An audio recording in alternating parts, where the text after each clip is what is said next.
Yeah, hi guys.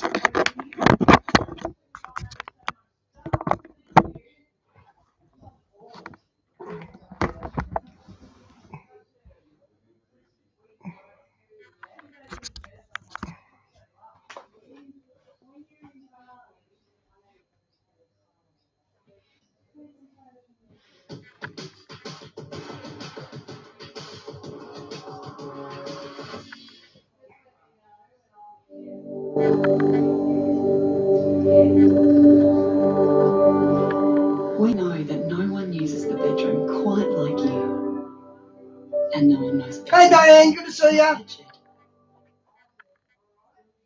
Some of the questions that have come up recently have been about the Nephilim in Genesis 6 and things like that. So I wanted to take tonight and go through. We've talked about something called the Book of Giants, but we've never really looked at it in depth. And so what it is a Dead Sea Scroll. It's actually in two pieces. One's kind of a historical narrative, and the other is a scientific journal, so to speak, or how and what exactly happened with genetic tampering way back when. So let's start off by setting the stage. What we're talking about is, and let me bring up my e-sword. And this is Genesis 6, and most of us are very familiar with it. But I wanted to bring off a couple of interesting things about it. A lot of times in today's society, what we'll do is we'll say, well, this could mean one of two things. Like in this case, we're talking about angels, or we're talking about Sethites, Canaanites, a group of people. And so a lot of times we'll look at that, we'll think of what seems more logical, and we'll just kind of go with that. And in reality, there's a lot of ancient text, a lot of ancient history that will explain exactly what we're talking about. And that's the kind of stuff we want to look at. Now, if there are multiple texts that give different stories, then we still have to take guess on different words and figure out what we think is the most logical. However, if all of the ancient sources give the same story, there's really no reason to debate. So let me give you an example here. In Genesis, we have the creation week, and then the creation of Adam and Eve, and then Cain and Abel, and then we're told that man corrupted themselves. And then we get to chapter 6, which is the ultimate corruption, and then the flood coming. And then 7 and 8 is basically the flood. And then we start off with post-flood history. And we've talked about this before in chapters 5 and chapters 10. We can pull together exactly. My cousin just left. He was just went and said goodbye to her. Pre-flood world was. And the pre-flood world was 1,656 years, 1 month and 17 days after creation to when the flood occurred. And the flood occurred mid-spring on the 17th of ER, according to Genesis and the Dead Sea Scrolls and other things. So that makes it interesting. Anytime you can actually put a date on an event, it makes it more real to people. So in this case, though, the corruption begins. And I'm just going to read the first 4 verses here so we can kind of set the stage. It says, "It came to pass when men began to multiply on the face of the earth, daughters were born to them. That the sons of God saw the daughters of men, that they were fair, and they took them wives, all of which they chose."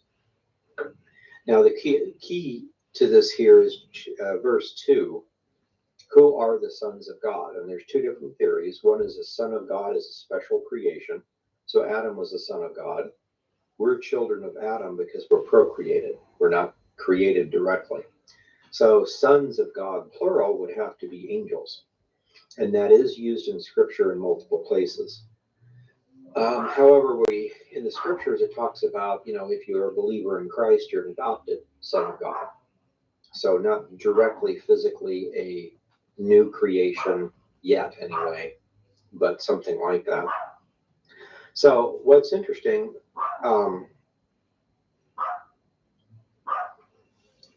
we look at this, it says the sons of God saw the daughters of men, and I think that's a really clear indication. One of the theories is that it's Sethites and Canaanites. There's actually 4 separate theories, and nobody ever talks about the other 2. But just to look at those two, we're either talking about the sons of God, angels, who saw the daughters of men, humans, and took wives from them and then had giants. Forget Nephilim. So a couple of points here. Notice it says it's the sons of God and the daughters of men. Now, if you're talking about the godly Sethites are the sons of God and the daughters of man are Cain or Cainites, this doesn't make a whole lot of sense. You're talking about the sons of God who are godly people taking pagan women by force, raping them, having children with them. That doesn't make sense. If that was the case, we would be saying it's the sons of man saw the daughters of God and did that to them. That would make sense. And so, but it doesn't say that. It's not the sons of man and the daughters of God. It's the sons of God and the daughters of men. Also, it's interesting, if you're talking about Sethites and Canaanites, or two groups of people that stayed separate from one another for decades or centuries, and then finally came together and had children, that's not what causes genetic mutations. Genetic mutations is when, in my own family, brothers and sisters keep multiplying together, and then you get genetic problems. In a situation like that, if one person all of a sudden goes halfway around the world, like as an American would take a Chinese spouse or something like that, totally different set of genetics. That's not when genetic problems happen. That's when genetic problems get fixed. So, Diane, is that White Lake a freshwater lake? Because if it is, that makes sense. so the logic in here is that we're talking about the angels and humans. Now that sounds incredible, but I'm just talking about the way the text reads. And what we'll find out is if we did a study on this, and we can do this in the future, but we will find that all of the ancient rabbis, pre-Christian, all that whole area, the Dead Sea Scrolls, all of the early church fathers up until about 150 AD, all believed the story given in Enoch about this being angels and people. And not only that, that there is a vast amount of pre-flood history. And so we're not speculating, or they anyway, are not speculating on maybe this means this and maybe it happened this way. There are records that tell us exactly what did happen and those kind of a thing. So let's just go on. So when this happened, it says in verse 3, the Lord said, my spirit will not always strive with man, for he is also flesh, yet his days will be 120 years. Some people get confused on this and think at this point lifespans are shortened to 120 years. And we can see that's not the case. The pre-flood lifespans were always 700 to 900. Immediately after the flood, the lifespans were in the 400 range.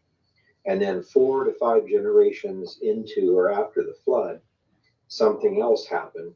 Generations or lifespans were cut in half. And if you lived to be 220, something like that, that was a pretty good lifespan. And so at that point, it begins dwindling down. Abraham lived to be 175. Most of the people got to around 120. Those that followed the seen herbal medicine type stuff stayed at 120. That's just a normal lifespan for a human being. Those that ate wrong, that didn't take care of their bodies, lost information. For instance, the Gentiles tended to continue to drop and lived to be about 60 years by the time of the first century. So this is basically saying, and the Dead Sea Scrolls will make it very clear, at this point, God is saying, I'm going to make a decision. You have exactly 120 years to the day to repent, or there will be a destruction by a flood. And what's interesting to me is in Genesis, it says it was on the 17th day of the second month, or 17th of ER in the year, if you count them up, the year would be 1656. And there is a comment in the book of Jubilees that talks about the fact that when Satan tempted Adam and Eve and they fell, it was on the 17th of the second month. So if that is true, it's kind of interesting that the date of the fall, so to speak, would be also the date or the anniversary of that would be the flood. Makes perfect sense. And it's interesting to look at all those things on the calendars. On our Dead Sea Scroll calendar, for instance, I don't know if too many of you have noticed it. We have my website's BibleFacts.org, but we also have DSSCalendar.org, which explains the Dead Sea Scroll calendar.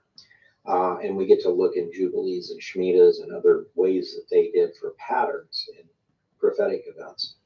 Well, one of the things that was interesting is this last war with Israel was on the 3rd of Tabernacles. And the Yom Kippur War, of course, was on Yom Kippur. So totally different, like a week different on the Gregorian calendar. Now, on the Dead Sea Scroll calendar, they're both the 17th of Tishrei. And I thought that was really, really interesting. So on the Dead Sea Scroll calendar, the one that would be prophetic, those events happened on the same day. And that's an example, for instance, most of us know that on the Gregorian calendar, Christmas is always December 25th. But if you're trying to figure out Easter, it's always different because it's based on the lunar calculation. So it's always different. So on a Dead Sea Scroll calendar, some things are different yet again. So anyway, just interesting to look at those things, the prophecies. Now, but anyway, this goes on, then there's 120 years.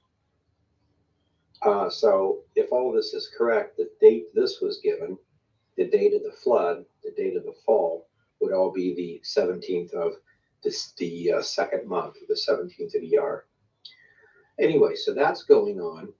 And then because of what the sons of God and the daughters of men did, and the wives, the marriages, it says there were giants in the earth in those days.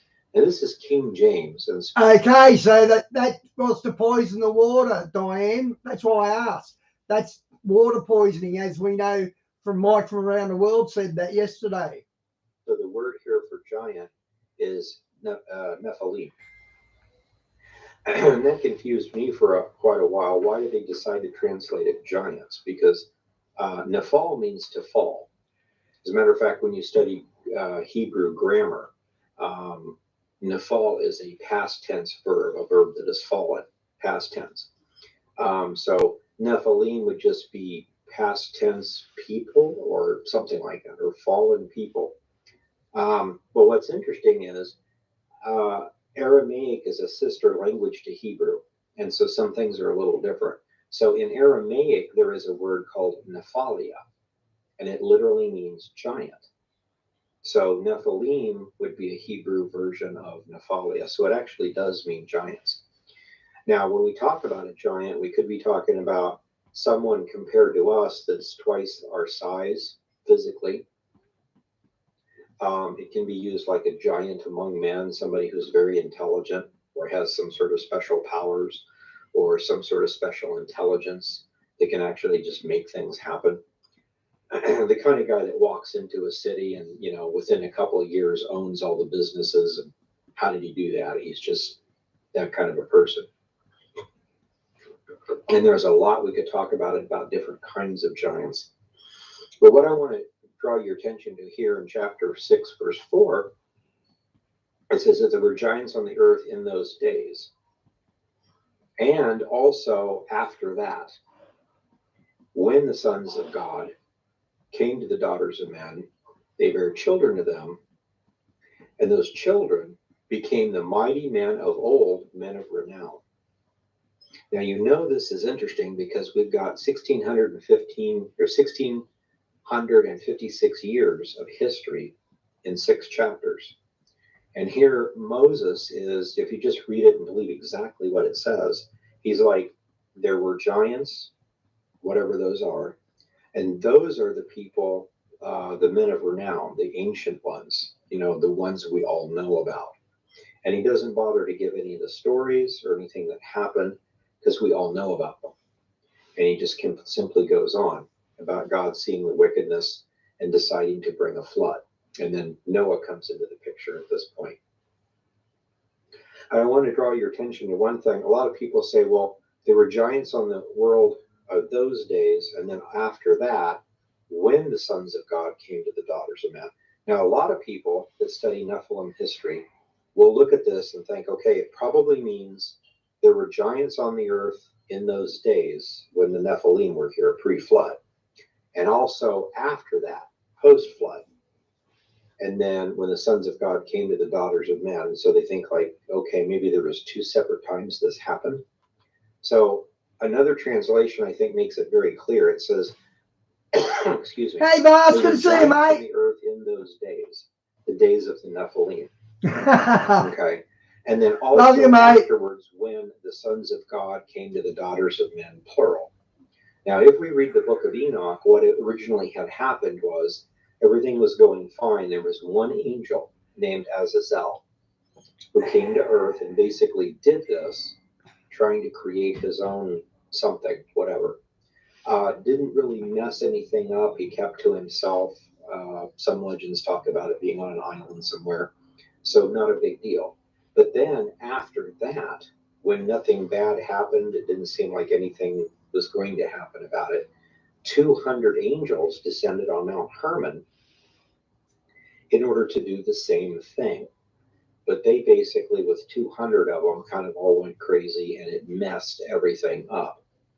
And so that's kind of think of what we're talking about. In those days, Azazel did his thing. And then also after that, when the 200 came to the daughters of men, and that's the men of renown, the men of when everything got corrupted. Let me show that to you. This is Genesis 6:4, King James. Here is from the Targum. Now, Targum is an Aramaic translation. The first person to make the Targums was Ezra after they came back after the Babylonian captivity. Everybody had been 70 years in Babylon, and they spoke and wrote Aramaic rather than Hebrew. Very, very similar language, but just slightly different, like Nephalia instead of Nephilim. Abal, Hey, Shawnee, good to see you. it means a son as opposed to Ben. Like a ball. Yeah, boss, I just had my cousin and a boyfriend up to have the Christmas with us because they can't be here at Christmas time. And we had a really good night and a really good afternoon. So, yeah, we had a good time. Or mitzvah. It's not a Ben mitzvah. So that's an Aramaic translation. So here's what this says. There's a whole lot of extra stuff in here. Also, Targums tend to have commentaries kind of built in. But 6:4 says this. And again, this is a different version of it. But if you translate it back into Hebrew, this would be saying Shemiaza, okay, which is the name of one of those angels, the leader of the 200, and Azazel. Azazel was that first. Lord, boss, brother is in hospital with some mystery illness. We pray on his behalf that you step in and sort out whatever's going wrong with Vast, brother. You always deliver for the righteous people, Lord. This is a righteous prayer. Please help Vast, brother, in the hospital with whatever illness he has. Amen. So I don't know why it's flipped or anything, but Shemyaza and Azazel were the 2 leaders, basically, of the group of people that tried to do this that caused a problem. So it says Shemyaza and Azazel, who fell from heaven, so they're angels, they fell from heaven, were on the earth in those days. And also after that, after their fall and the beginnings of that stuff, the sons of the great had gone into the daughters of men. They bore children to them. These are those who were called men who are of the world, men of names. So in other words, renowned. And he goes on and talks about other stuff. So the Targums, sometimes with the commentaries, can help us a lot. So if we run back to King James, there were giants on the earth in those days of Azazel, from Azazel all the way up to Shemyaza. And then also, and even more so after that, when the 200 did the same thing. And the 200, those sons of God, came to the daughters of men and had children. So this is the story, and there's actually a lot of history about the 3 major Nephilim clans, the civil war that happened between them. There's actually a lot of stuff. But tonight we just want to focus on one thing. The reason we're doing this is because someone had asked about the Book of Giants. So let's stop here. This is the introduction to it. Let's stop here and look at that. So, because one of the questions is always asked is, okay, logically, just looking at the text, that's what it's saying. But how in the world would that be possible? People say, well, angels are spirits, so how could a spirit cause someone to get pregnant? Now, the Holy Spirit did that to Mary, but the Holy Spirit's God, so that's a totally different situation. So, how would that be possible? Long story short, they had a metamorphosis of sorts. And we may not even be talking about a person or an angel having sex with a woman as opposed to doing some sort of genetic tampering. So maybe both, whatever, but the genetic tampering is the thing that is talked about a lot. And one of the warnings in the scrolls, I'll just say this and then we'll get to our main study, is that toward the end time, the same problem occurs. You're welcome, mate. So before the second coming, we will have genetic tampering. It doesn't necessarily mean another fall of angels or Nephilim, giants will come back or anything like that. Maybe, maybe not. But the same concept, this genetic tampering. Now, what's interesting to me is, and I've seen a lot of scrolls from the Middle Ages, like they call them grimoires, how you like conjure something or do something or whatever. And they always come up with this off the wall idea. Well, you take 2 apples, mix it with a pear, it makes a certain fume, and it causes this and it causes that. And today, modern science, you can take the pears and the apples and look at it. No, it doesn't. It's all a bunch of, stupid stuff. It's not real. So when I make up a story based on what I think is real, give it 100 years or better, science will end up showing, no, that's not how genetics works. The guy didn't know what he was talking about. And if for some reason I know nothing of genetics and I say this is how it worked, and then a couple of 100 years from now, they map it out, all the genes, and they say, I don't know how he knew that, but he got it 100% accurate. If that's the case, it's not that I know what I'm doing, it's that I'm reading a text that's not made up. And so that's one of the things we want to do, or the main thing we want to do here by looking at the Book of Giants, because it tells us exactly how they did that process. So we're told here, the sons of God came to the daughters of men and had children by them. And those were giants, Nephalia or Nephilim. So how did they manage that? Did they, do a ritual, sing a song? If so, it's all a bunch of bull. But if the description matches what we know to be genetic tampering perfectly, there's no way those guys back at that time period could have known that. They were simply reporting exactly what happened historically. So let's look at it. So here is, we put this together a long time ago, but it's the Book of Enoch. And the Book of Giants is a very, very small scroll. It consists of 2 pieces, but since it's this kind of literature and corroborates not just the Book of Enoch, which is from the Ethiopic and may or may not be 100% accurate, this is a Dead Sea Scroll saying the same thing. So I went ahead and put that in our translation of Enoch. And so it's we've got the whole Book of Enoch in here, and then other theories and stuff like the sons of God of Genesis 6, the 4 theories, the history of the Nephilim, the warring clans, what all happened, a synopsis, and then Appendix C is the Book of Giants. So that's what we want to look at tonight. So let me get this here. So I'll just read you the intro to this. There's 2 pieces of it. One is historical and prophetic, which is kind of interesting of itself. But the other one is a scientific journal, basically describing how you do genetic tampering. So the entire Book of Enoch is preserved in the Ethiopic church, and that's the only place we have the whole thing. And when we look at that, I think that there are pieces of it that have been added. And obviously there is a problem with the translation. Jubilees and Enoch from the Ethiopic, even if it's 100% accurate, the dates are wrong. Much like when we use the Septuagint, it's just the Bible, but the dates are off. Somebody's dates are off. There's a difference in the dates, so that's why we kind of debate on what would have happened, what would the right date be. So we have that kind of stuff. So that's that from that church. So parts of it do exist in the Dead Sea Scrolls. So there are whole chapters. The Dead Sea Scroll version of the Enoch calendar, for instance, helped us figure out a mystery because we kept trying to make the leap cycle a certain way because of the way it sounds like it in the Book of Enoch in Ethiopic, and it wasn't. So the original Hebrew really will explain everything. So among these fragments of Enoch that were found, there was also something that's called the Book of Giants. It's Enoch type literature, but it's not anything directly related to the Book of Enoch. So these Dead Sea Scroll fragments prove to be a previously unknown chapter of the story, so to speak, of Enoch. They're badly fragmented, but they provide quite a bit of details on the practices of the fallen ones.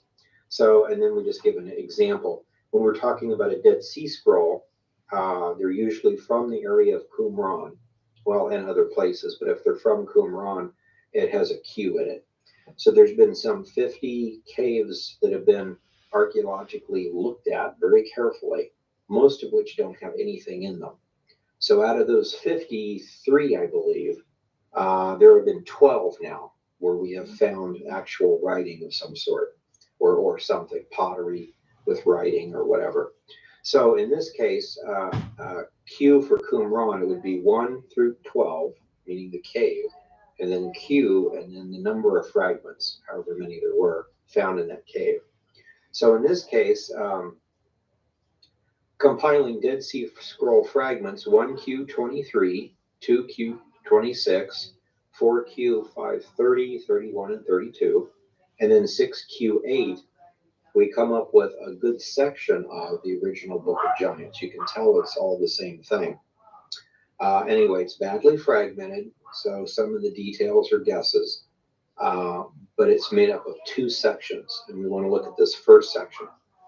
The first section is the work tells how the fallen angels descended from heaven and studied all types of creatures, from insects to mammals to birds and even mankind. So they know what they're doing, they know what they're looking for, but they have to study and compare and look at things to figure out exactly how to do what they want to do. So basically it says that they took 200 of each kind of animal, birds and all these kind of things, and crossbred them with other kinds of animals that had a similar chromosome count. Okay, so we'll get to this here in just a little bit. But that creates an unstable life form. Most of us know you can make 2 different kinds of dogs or 2 different kinds of cats because they're very, very similar anyway. But you can't really cross a dog and a cat together. It just doesn't work. Well, if you could get the cat and the dog to have an unstable chromosome count and then use certain herbs to stop a spontaneous abortion, if it's done just right, it actually could work. That's what this is saying. And I would not know how to do that. But compared to today's DNA research, if it did work, that's how it would work. And that's what I think is interesting comparing this. It's like, this apparently is not a made-up story because it would be totally weird if it was. Somehow they knew what they were talking about. So one example given in the text is sheep, and we know that sheep has a 54 chromosome count. Okay, goats have 60 chromosomes, but you cross a sheep and a goat, they're close enough that you can actually make a half sheep, half goat. So this half sheep, half goat creature would have 56 or 57 chromosomes, and it's not normal. And the same thing happens like with a donkey and a horse, it makes a mule. Now in that case, almost always the mule is sterile, not always. And that's what's really interesting. A lot of people think, no, it's always sterile. It's not always sterile. So if you were trying to do this experiment and you were like a king and you could command things and, you're wealthy and all this stuff, it talks about the fact they wouldn't even attempt this kind of stuff unless they had 200 sets.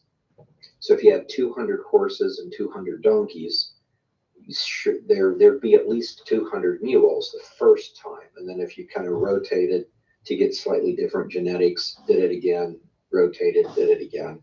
You'd eventually have several hundred, just in a few years, several hundred mules, out of which a handful would probably be able to reproduce.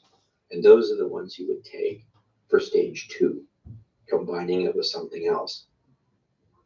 So that's the whole concept of what they taught. So only a few hundred pair of combinations would have the ability to in a few hundred, only just a few would have that ability to reproduce. If it's that kind of thing, some would and some won't. So these unstable life forms were crossed with other unstable life forms with a chromosome count not too different from their own, and or however that would work. And this process was continued until the desired creature was created. So in the ancient book of Jasher, for instance, it mentions the crossbreeding of cattle with birds. Now it's interesting, in Jasher it gives you this story, and it does this. No, I'm not feeling like that, Shawnee. I'm feeling okay. Nothing unusual with my mood. Say angels of God or sons of God. It just says the leaders did this. And at first you're thinking like, yeah, just some leaders. Yeah, but nomads that have leaders can't figure out who has the right chromosome count to make this work. So whatever leaders or rulers were causing this to work, if they were just nomads, they had some sort of supernatural knowledge or something, because you don't just randomly try this stuff and get any success. So anyway, but it mentions breeding cattle with birds. Now, it doesn't mean, if you look at it carefully in Hebrew, it doesn't mean two different kinds of cattle making a brown cow and two different kinds of bird making a pretty blue feathered bird. It's mixing the cattle and the birds. So that gives us like some of our legends of like a Pegasus. Don't know if there ever was a Pegasus, but it's that kind of concept that they're talking about. Maybe it didn't fly. I don't know, but they did it for some reason. Some sort of. Okay, the genetic experiments they're doing in the underground basements and that, the where they're splicing two animals together, they do the two DNAs together, and the animal comes out as a mishmash. It's just a mess, and it's got this characteristic and that characteristic. But with Pegasus and that, somehow they knew how to slice the DNA to put wings on a horse where they were supposed to be, a torso properly on a centaur. Do you know what I mean? They actually perfected it, where our scientists now are mashing them together, and they're producing messes, just messy looking things. Just something interesting. Genetic reason. Okay, so here's a reconstruction of that first section, just so that we get the idea. So when the fallen, this is from the first fragment, 1-23, fragments 9, 14, and 15. Again, some pieces are very, very small, and I wish we had the whole book, but this is enough to give us a really, really good count. So it says, when the fallen angels came, and that's fairly specific. So the Dead Sea Scroll people believed that the sons of God were fallen angels. Okay. So when the fallen angels came, they brought great sin upon the earth. Using the secrets of heaven that they knew, they killed many people and animals, and they begot giants. Okay, so killing people and animals is one thing. They killed them with certain knowledge that we didn't know about. So whatever that is. Now, in the book of Enoch, it talks about they taught things like poisons and then antidotes to poisons and metals and stuff like that. So we didn't know much about creating swords and shields and things like that. That's some of the things that they helped mankind create. But anyway, it says they studied everything the earth produced, the fruit, the grains, the trees, along with the creeping insects, up to the great fish, the beasts, reptiles, the flying birds, and other things. So basically, this is telling us that they studied all these things. Now, what would they be studying? Other than, according to this, how to mix genetic stuff. So they studied them intensely for some reason. Something, and again, we've got things here, but something about being very harsh. They had an oath, and of course, the oath is mentioned in detail in the Book of Enoch. So we're talking about the 400 or the 200 that came down and did the oath on Mount Hermon. Something about it being male and female and among humans, something. So this genetic stuff, it starts with insects and goes up to that. Now, today, nobody's trying to create a master race. At least I don't think we're still trying to do that, eugenics. But people, at least they tell us anyway, they're trying to figure out if you have a certain disease, it's probably because of a certain genetic mutation. If you could pinpoint that, you could change the code, and boom, the person would not have the disease anymore. That sounds like a wonderful idea. And in the back of this book, I've got several examples. This was written almost a decade back, but I gave several examples at the time of some of the different genetic things that they were doing. And there's some amazing stuff that was going on back then, all under the guise of trying to make, better things. Like if you have bad lungs and you're going to die and there's no human lung transplant you could do, like a pig, for instance, they say is the closest, but it's still not right. Well, if you could genetically modify the pig's lungs just in 2 or 3 little places, it would be much closer to a human's. That kind of stuff is what they were trying to do. So in this case, they were doing something about using the secrets of heaven. They killed a lot of people and a lot of animals doing this, whatever it is. They studied everything from the plant kingdom, fish, beasts, reptiles, flying birds, and then humans. And they did something with their oath. So if we plug this into Enoch, we know the rest of the story. So the fragments go on, and it says, here's fragment 1Q23. It says, they took 200 donkeys and asses, 200 rams and goats, 200 of the beasts of the field, including various types of animals and birds, for the purpose of mixing species. So again, you can read this if you're trying to downplay it and say donkeys and asses, or horses and donkeys making mules, goats and sheep making some, people still do that because mules are great for packing or transporting stuff. And then the sheep goat combination has a lot more meat on it. So in a place where you don't have much food, that's something that they still do a lot of. But various types of animals and birds for the purpose of mixing species. So it's not, again, 2 different kinds of bird to have a blue feathered creature, and certain types of animals to have 2 horns or 1 horn, or round horns or whatever. You're talking about mixing the species to combine all that somehow. Now it goes on and says the angels defiled their women. And then this is from Genesis 6, the women that they took as wives. They defiled their women, who begot giants and monsters. Now giants, of course, is the generic form would be like just a really big, tall guy. Yeah, Shawnee, I'm completely on Israel's side. I say level the Gaza Strip. Completely level it. Don't kill all the civilians, but kill all the Hamas and level the whole block. That's what I think. They started it as usual. But they're a giant in some way. They're human, they're not human, they're whatever. And then there were these monsters. Now in the book of Jubilees, it talks about out of the 3 main clans. Shawnee, I don't think Netanyahu's backing off. He's really delivering it like taking over Gaza Strip. Like he's cleared the whole northern area completely, I think. There were the Nephal, the giants. Looks worse than Germany and Berlin in World War II. Talking about Elu at this point. My understanding from Jubilees is that the fallen angels did this stuff and their creations were close to perfect, basically.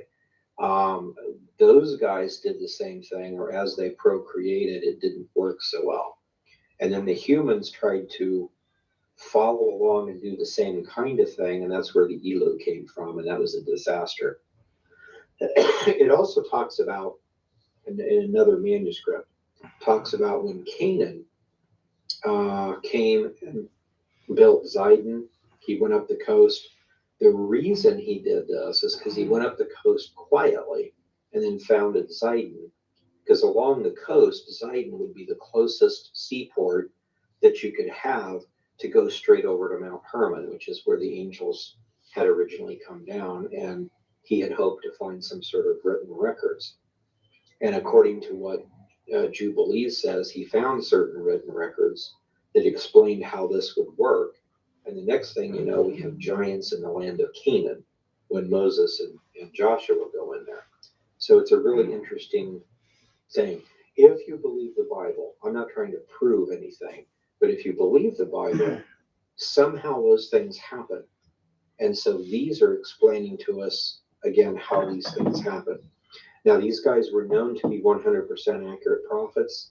And as we study the scrolls, we'll see the prophecies and all sorts of really cool things for the first coming and for the second coming. So all of it seems to be good. The herbal medicine stuff that they talk about, we're beginning to use some of that, and it seems to be doing a great job. So if all of this is correct, this would probably be correct too, except this sounds so incredible. But then again, explaining about how you crossbreed to create unstable life forms, and then they're not giving us enough information here for us to recreate it, but it's enough for us to say, okay, this is how it's done. And then we go to modern day DNA science and we realize if possible, and if it was done back then without knowing, having computers and mapping out genomes and all that, that's the only way that it would have happened if it did actually work. So to have a story that is actually credible, Yeah, wow. and not totally made up fiction is almost impossible. So anyway, so it says the angels defiled their women who begot giants and monsters. The entire earth was corrupted by. They would have known what killed that woman. They would have done an autopsy on her, but they're not going to admit that the vax had anything to do with it, are they? By this blood and the hand of the giants who devoured much flesh. Now that to me makes it sound like that they were really big. You and I both know that if we go to a restaurant and we order 3 or 4 or 5 hamburgers, we're going to get overweight. We're going to die pretty quick because we don't need that much food. On the other hand, if instead of being like I'm 5'9", if I was 6'9" or maybe 7'4", like some really big people are, I could probably eat 5 or 6 or 7 hamburgers, and it would just be a normal meal for me. So if these giants were like Goliath or bigger than Goliath, for instance, if they were 10, 12, 15 feet tall, I could see them eating everything in sight. And there's a lot of Indian legends, even over here, about the old giants and the things that they did. So they all match the stories. So what the giants did not eat, the monsters attacked. So that's really interesting. So there's some things that the original Nephal wouldn't eat. And that's an interesting pickup. The other created beings ate. Okay, next fragment says, the flesh of all the monsters, and again, we're talking about, and who knows how to translate it exactly, but the non-Nephal, the other one, probably the Elu, some subgroup here, it says, the flesh of all the monsters, not the Nephal, something. They would always arise without a true understanding and knowledge of the earth, grew so corrupt that they were considering something. Probably, I would assume if it was getting that bad for food wise, you would consider cannibalism. Of course, you're not talking about eating people at that point. You could be talking about your own species, whatever these guys were. Or maybe they are talking about eating people. It doesn't say, but the point is that the flesh of the monsters was different. And that's why they could eat things that the Nephal could not eat. They arose without understanding. So the Nephal were actually very intelligent, and they did the angels and stuff, and they did things with a purpose. So if you were helping them in some way, they would reward you. These guys kind of like, it almost seems like they're animalistic. They get hungry, and Yeah. the next thing they just kill people. So different sets of people, or different sets of beings. But anyway, it says they're different from the angels, but in the end, it would always perish and die, and it would cause even greater corruption in the earth. So again, not sure exactly what we're talking about, but we can gather from this there's definitely a difference between, as Jubilee says, the three different kinds. So we've got some sort of a civil war brewing, some sort of them either attacking humans or the other guys, and it always ends in disaster. So it's not like a decent race that's intelligent. Somehow, when these things are around, it's always bad. Like in America 100 years ago, they would have large packs of wolves running through the forest, just different places. That's bad. You get a pack of wolves together, you don't survive. It's not like your friendly dog. It's just they're wild animals, and it always ends bad. So that's kind of what we're describing here. Okay, so a couple of points. According to the books of Enoch and Yeah. Jubilees, there were 200 angels that had children with women, and they were called giants. Later, another species was created called the Nephal, and the details are sketchy, but most scholars seem to suggest the Nephal were the children of the giants. You know, you'd have to be there to know the giants, I guess, but dramatically inferior to the giants themselves. So it's inferior enough that it's like you're not one of those, you're one of these. So anyway, later another species rather, excuse me, was created probably by mankind. It was called the Elu or the Elu. In Jubilees, it was called that anyway, and they were inferior. The giants were at war with the Nephal. The Nephal hated the Elud, and the Elud hated and hunted mankind. It's an interesting note, though, that they said even though this civil war was going on, nobody attacked their own kind, except for man. For some weird reason, we like to hunt the other tribe of men and kill them off. And everybody, even the Elu and the Nephal and the giants, thought we were like insane. Why would you do that? You know, I kill the. If we're out in the wilderness and there's a bear or a wolf that's going to attack and eat all of us, we're going to kill the bear and the wolf. If you just show up, I'm going to say, thank God another human's here. Come help. You know, and I'll share my food. Let's try to get out of this alive. And not so much with human beings. Really interesting. Let's see. And then the second section is about some other things. So that's basically it in a nutshell that I wanted to kind of show to us. So basically, if we go back to, with this in mind, then we go back to Genesis. It says that there were giants in the earth in those days, and like it says in the Aramaic translation, the Targum, that it was in those days of the time of Azazel, and even after that, when the 200 came and had this event happen. So this is all described, and so this is why Moses is saying, you know, that whole bad situation, this is when it happened. And God said, I'm done. 120 years, you wipe these guys out, you repent, you do what's right, or I'm wiping everything out. And you can kind of understand why that's the case. A lot of times people say God is really cruel because he would command them to, you know, come into a certain area and destroy everything. And they talk about how they killed men, women, and children, and that seems to be really cruel. Continue reading. Men, women, children, kill and burn all of the cattle, burn all the crops, burn all of the houses and the wood. Why would you do that? You could take that good food and stuff if it's diseased. And so on those rare occasions when there's some major disease, they want to burn even the houses and the crops and get food somewhere else. You don't want to eat diseased food. So it's interesting. When you know the rest of the story, it actually makes good sense. So we'll stop there for tonight, but this is, again, just the section on the Book of Giants, the first half of it that we have. So to summarize, Genesis 6 talks about angels coming down and doing genetic tampering.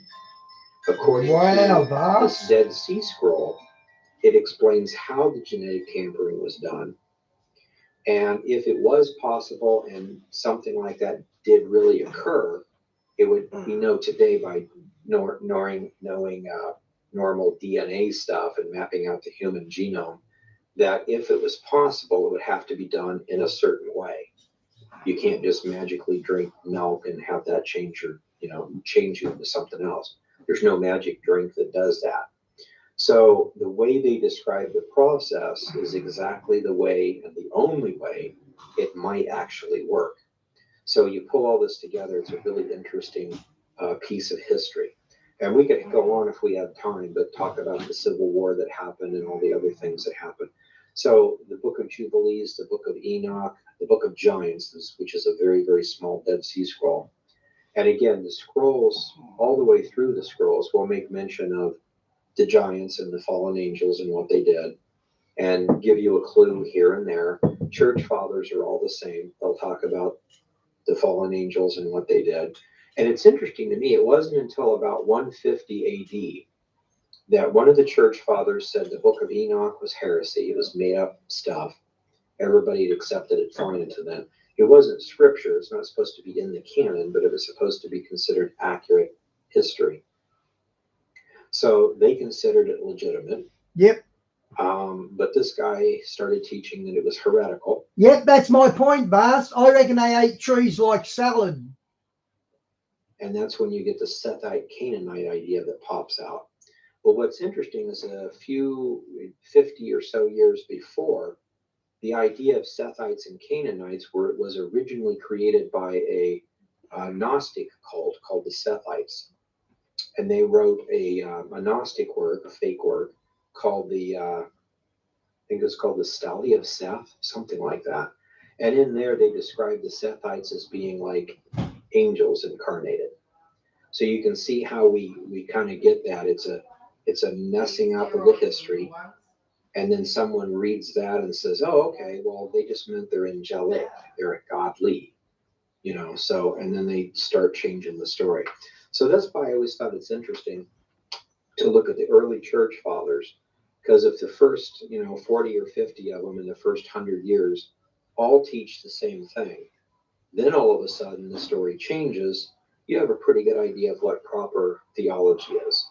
Like all the early church fathers were premillennial, so amillennialism came in later, pretty obvious. Of course, there's arguments for that kind of thing, but still, it's interesting to me to see that. What did they believe about the gifts of the Spirit? Do they ever cease? When do they cease? How do you get saved? Can you lose your salvation? What about the second coming? What about this? What about that? So if they all teach the same thing, you plug in the Dead Sea Scrolls and you get everything and how it was taught before the New Testament, the New Testament time from the New Testament, and then the early church fathers right after the New Testament. And everything is consistent in theology, your theology's right. So we'll go ahead and stop there for tonight. And we will go over to the chat room now and see if there's any questions.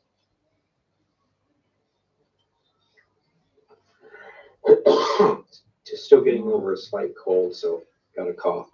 But cough is amazingly better than it was normally since I've been taking those herbs. Okay, so first question. In reference to the It's easy to determine, aren't they, Diane? 70 shepherds, can they be angels set over the 70 nations? If we're talking about the 70 shepherds prophecy out of Enoch, it seems to indicate that they are rulers of Israel. So I doubt they're angelic in that sense. I think we're talking about prime ministers, and there could be a lot more than 70, but we're talking about certain prime ministers that do certain things, and that's probably how the prophecy works, or the clue, or the riddle, how you identify which ones are which. So I doubt it would be something like that. Where is it recorded that Cush found writings about how the fallen angels inbred with humans after the flood? Was Nimrod Cush's youngest son in Nephilim? That record is in Yep. the Book of Jubilees. I think it's Jubilees. Yeah. But basically, it says that there wasn't like another incarnation or incursion rather of angels. But the story is that he goes up the coastline, finds Tyre and Sidon first, and then makes a pilgrimage quietly in, because nobody's supposed to know what he's doing, into Mount Hermon, which is the encampment or the area where the angels first descended, and finds writings, and then comes back and begins to implement them. Then all of a sudden we have giants in the land of Canaan. So really interesting story that kind of corroborates what we learned from Scripture.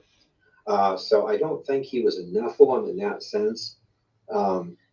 It all depends on what we mean by that, I guess, because a genetic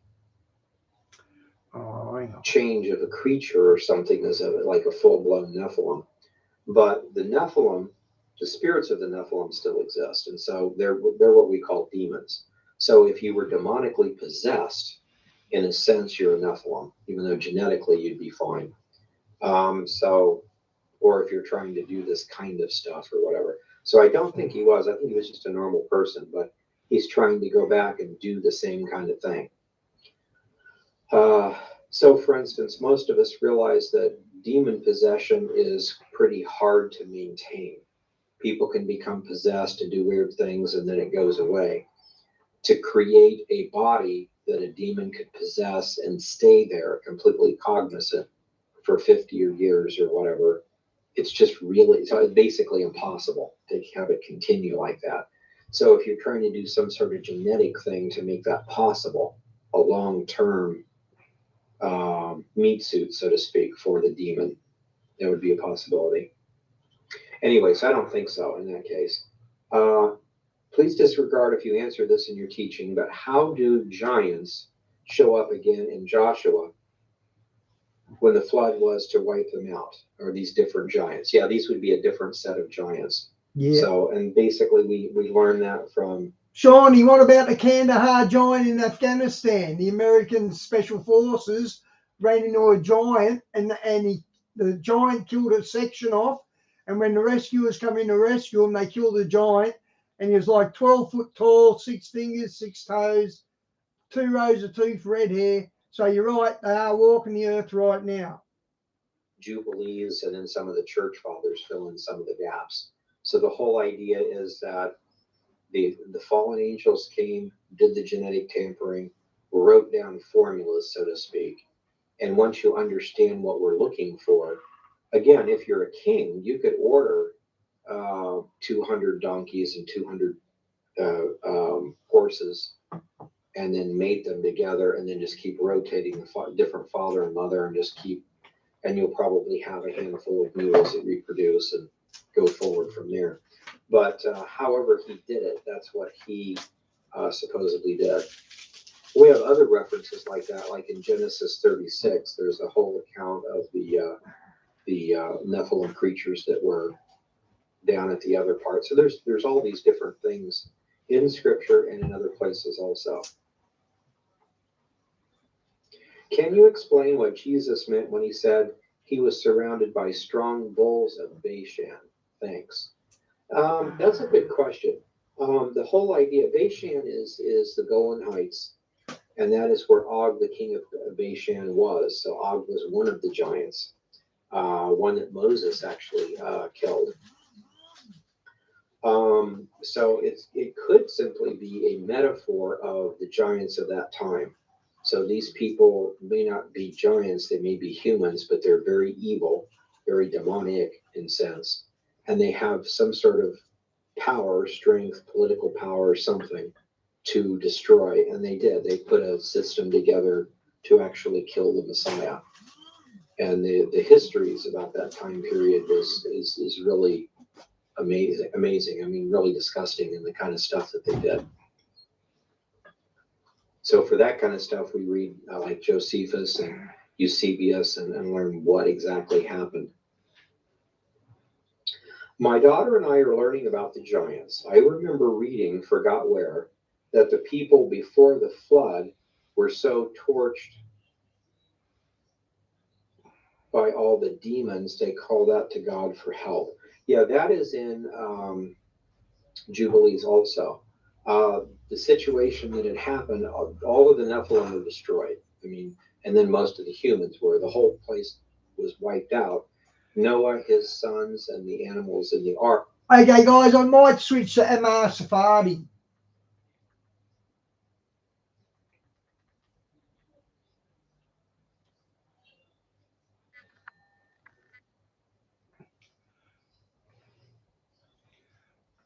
Where is it?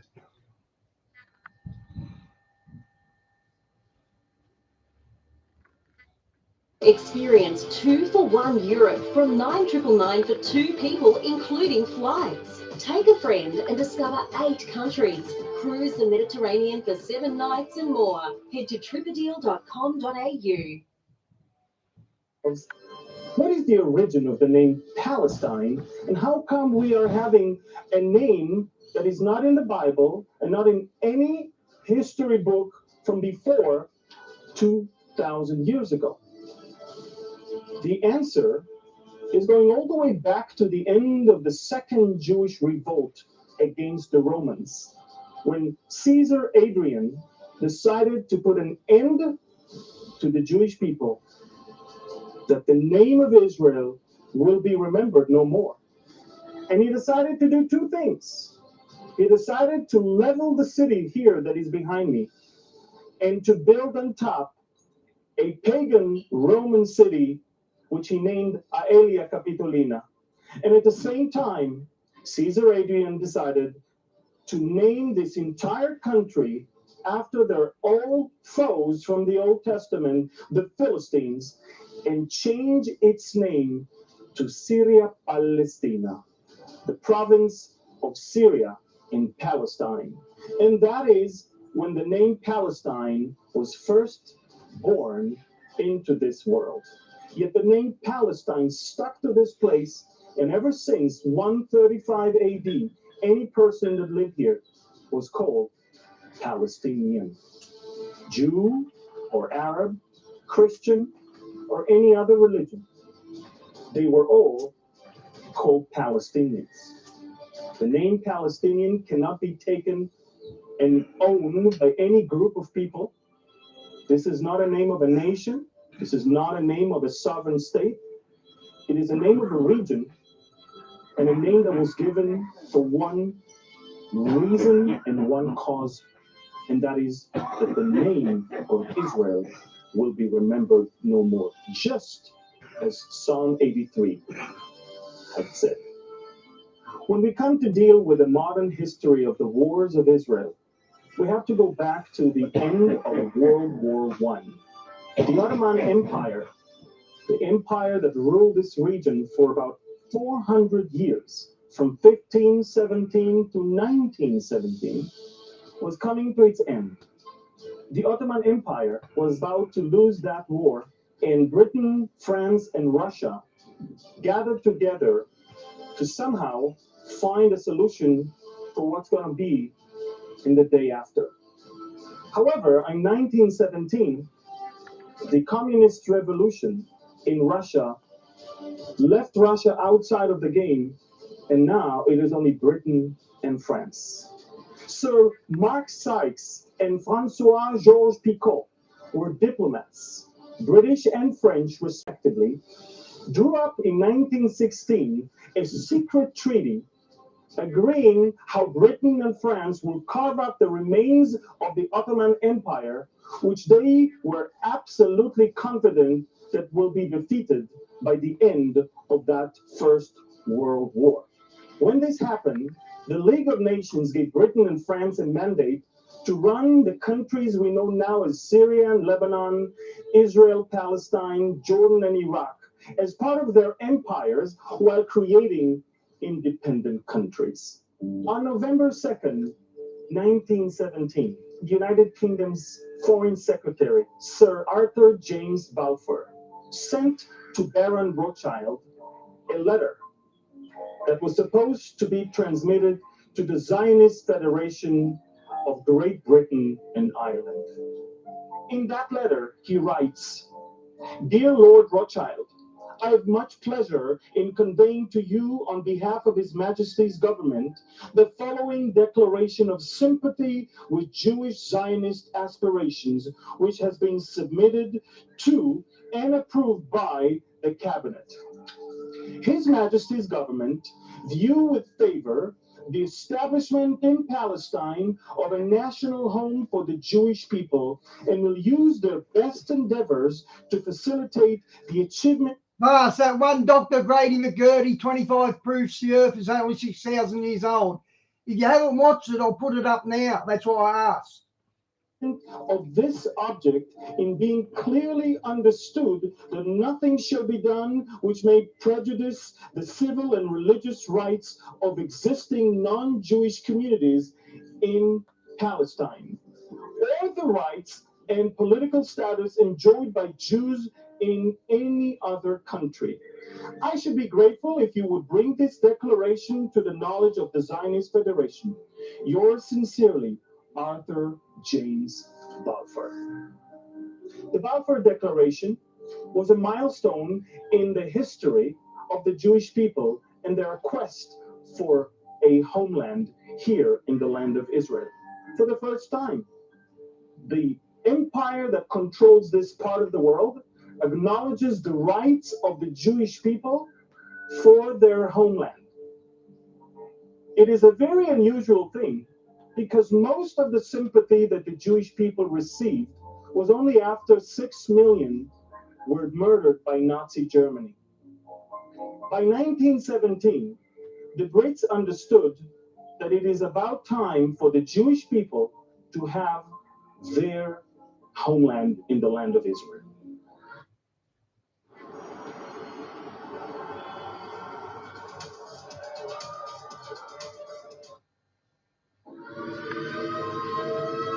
Second World War.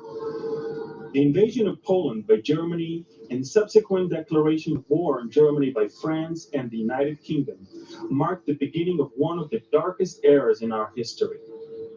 From late 1939 to early 1941, in a series of campaigns and treaties, Germany conquered or controlled much of continental Europe and formed the Axis alliance with Italy and Japan.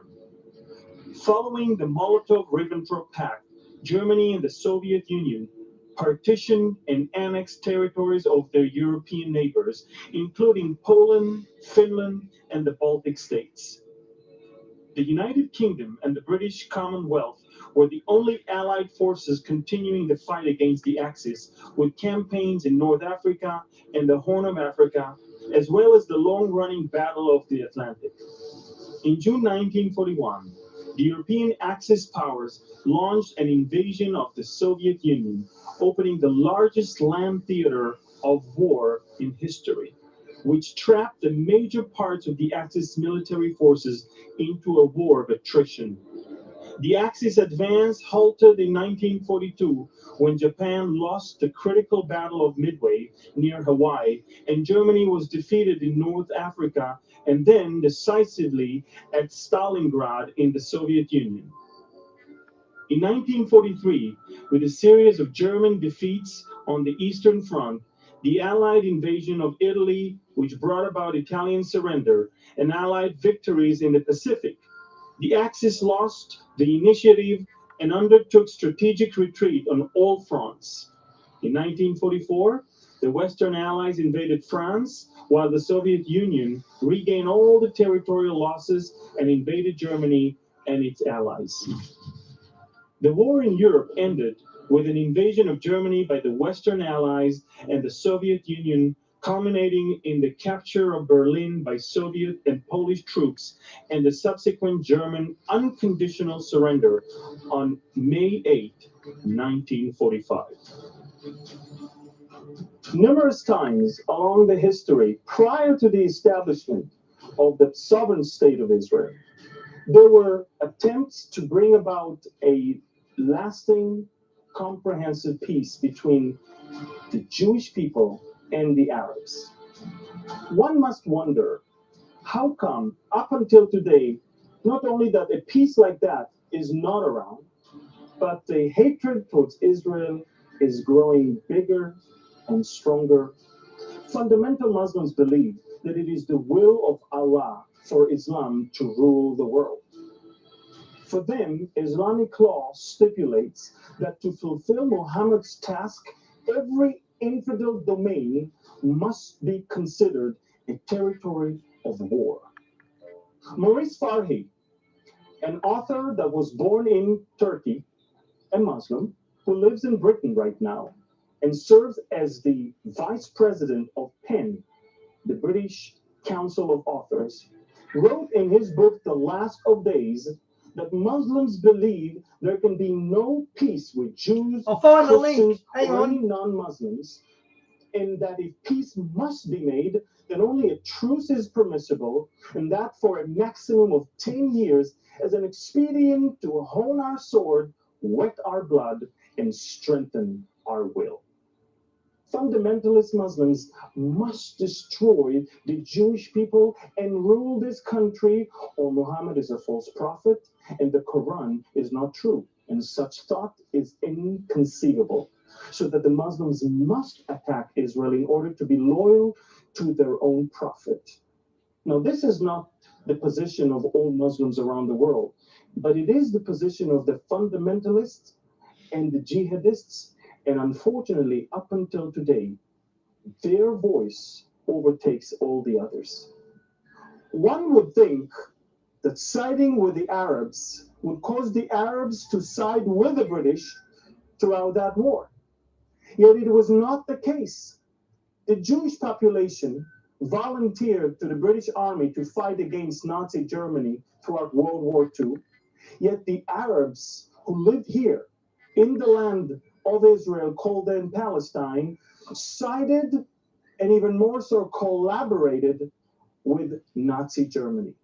The Mufti of the Arabs here in the land, Hajj Amin el-Husseini, flew all the way to Berlin to meet with Adolf Hitler and signed a treaty with him that will basically bring an end to the Jewish existence in Palestine once Germany will win the war.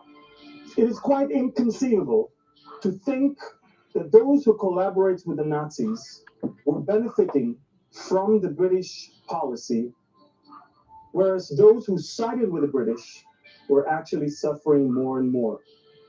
Right when World War II started, the British mandate caved in to the Arab demand for an independent state. In 1939, the Brits published the White Paper that called for an establishment of an independent Arab state within the next 10 years and limited the Jewish immigration to the land for the next 5 years to 75,000 only. After which, it will have to cease whatsoever. Such thought affected the lives of many people throughout the Holocaust, as the gates into Palestine, the land of Israel, the homeland of the Jews, were closed for the Jewish people who were about to flee from the horrors of the Nazis. Once again, the Arabs rejected a very generous proposal, and it really fits what our first foreign minister, Abba Eban, once said, that the Palestinians never missed an opportunity to miss an opportunity. The Jewish people that survived the Holocaust were hoping to come to a land where they can find finally peace. Peace where they can bring up their children, peace where they can live their lives quietly, where they can prosper, not instead, but next to their neighbors. Unfortunately, that quest for peace that was expressed in so many songs and so many stories written by Jewish authors and poets was met with something completely different on the other side. The attempt to destroy Israel and the people of Israel had absolutely nothing to do with any occupied territories in 1947 and 48. By then, Israel still did not have the West Bank, Gaza, the Golan Heights, or any other of these controversial places that are claimed to be the reason for this recent conflict. The Bible said in Psalm 120, "Woe is me that I dwell in Meshech, that I dwell among the tents of Kedar. My soul has dwelt too long with one who hates peace. I am for peace, but when I speak, they are for war." And indeed, when the British efforts to bring about peace to the land of Israel, to Palestine of those days, came to a deadlock, to a dead end, they decided that it's about time to pass the baton to the United Nations. In 1946, the United Nations started an effort to bring about, finally, a solution where it will be two states for two people, Israel for the Jews and Palestine for the Arabs. By November 29, 1947, a plan was drafted by the UN Commission for Palestine, and that plan was known as the Partition Plan. The plan was basically dividing the entire land between Jews and Arabs, leaving Jerusalem as an international place. That plan, which left 2/3 of the land which was desolated and desert in the hands of the Jews, and the most fertile area, the Galilee, in the hands of the Arabs, was embraced by the Jews and rejected by the Arabs. Once again, the Arabs missed an opportunity for a very generous offer given to them not only by the Brits, but this time by the entire And Shawnee, stopping smoking's even better for lungs. United Nations. The Brits decided that on the eve between May 14 and May 15, 1948, they are going to lower the Union Jack flag and to leave whatsoever the Middle East to find its own solution by itself. On that day, Friday, May 14, 1948, the leader of the Jewish community in the land of Israel, David Ben-Gurion, summoned all the other leaders from all different fractions and parties to the museum in Tel Aviv, since Jerusalem was besieged. And over there, he read the Declaration of Independence of Israel. That declaration was basically bringing back the old and biblical and God-given name of this land and this country back to its place.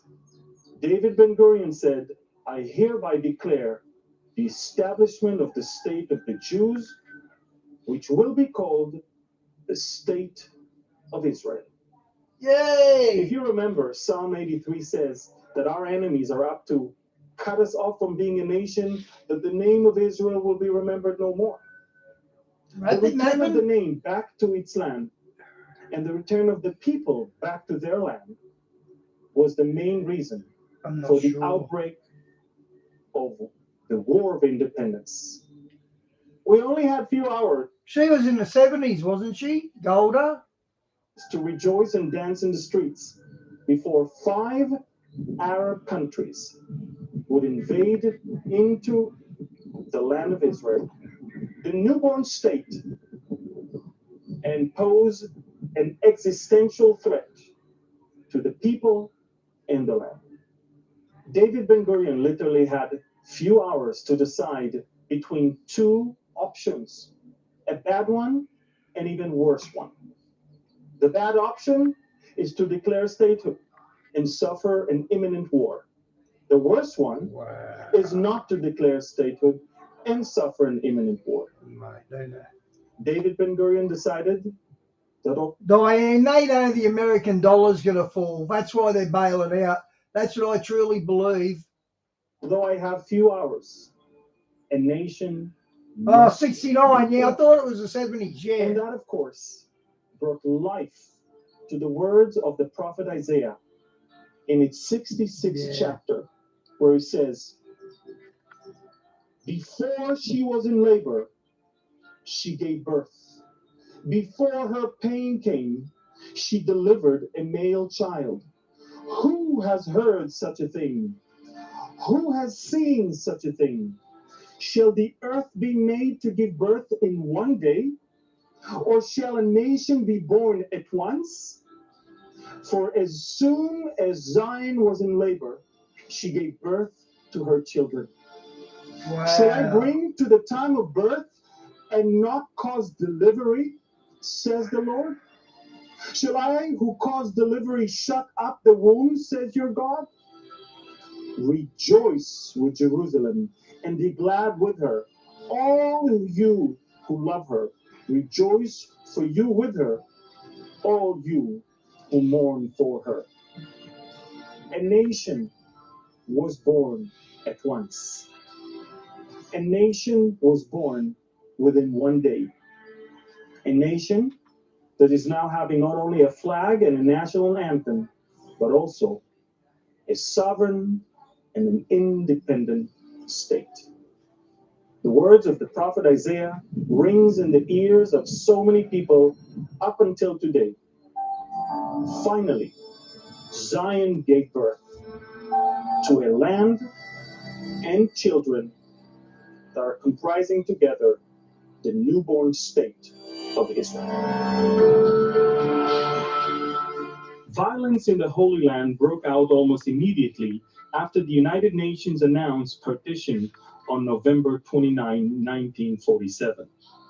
In the first phase of the war, lasting from November 29, 1947 until April 1st, 1948, the Palestinian Arabs... Vast, I tried to tell my brother about the Great Reset. He just thinks it's a conspiracy theory. Everything I try and tell him about, he thinks it's just me being the conspiracy theories, as though I haven't got an intelligent mind to judge what I'm watching and learning. Took the offensive with help from volunteers from neighboring countries.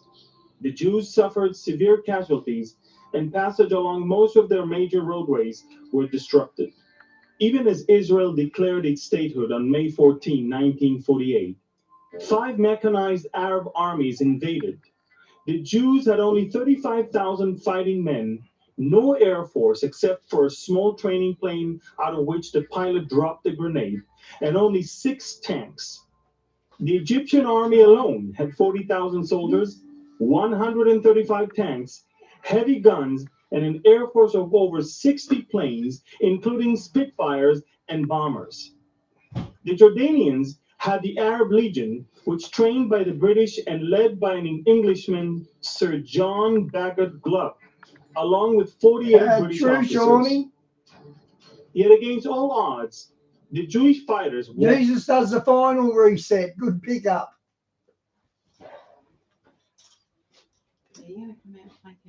Yeah, you do it every day. Many of the pitched battles became epic and smacked of the miraculous. For example, the Egyptian army launched an attack along the Mediterranean coast against the kibbutz Yad Mordechai on May 19, 1948, as part of the offensive to take Tel Aviv. 2 infantry battalions, 1 armored battalion and 1 artillery battalion, expected to take the kibbutz of 130 residents in 3 hours. The battle raged for days. The Jewish defenders held off the entire Egyptian army much longer than anyone expected, using homemade weapons that many times did nothing more than make noise. They even used mock soldiers made out of wood, which they moved from trench to trench in order to give the appearance of greater numbers. Although the Egyptians eventually broke through, they were now days behind schedule, and their morale was badly shaken. The Jordanians, meanwhile, had a very strong grip of the old city of Jerusalem. 3 times the Israelis tried attacking at a point called Latrun, but were unsuccessful. The road between Jerusalem and Tel Aviv remained cut. Jerusalem would have succumbed to siege if not for the discovery of an ancient Roman road that turned south of the city and then turned west until it turned north. A great deal of this road was constructed by religious Jews from Mea Shearim in the dead of night to avoid Arab snipers. The final road was bumpy and laden with holes, but it was a road. It enabled trucks to come into Jerusalem and effectively break the siege. The result was stalemate around Jerusalem. In the north, the Arabs were encamped at the top of Har Canaan, which overlooks Sfat. It was virtually impregnable position. The Jews could not gain control of the road to Safed or the city itself as long as they were there. Then the Israelis then brought up the Davidka, a tremendously noisy mortar that was extremely inaccurate and of the little tactical value. One Friday afternoon, the Israelis fired at Davidka several times, and then a miracle happened. It rained. Since it never rained in May and June there, the Arabs were now sure that the Jews had an atomic bomb. What else could make it rain?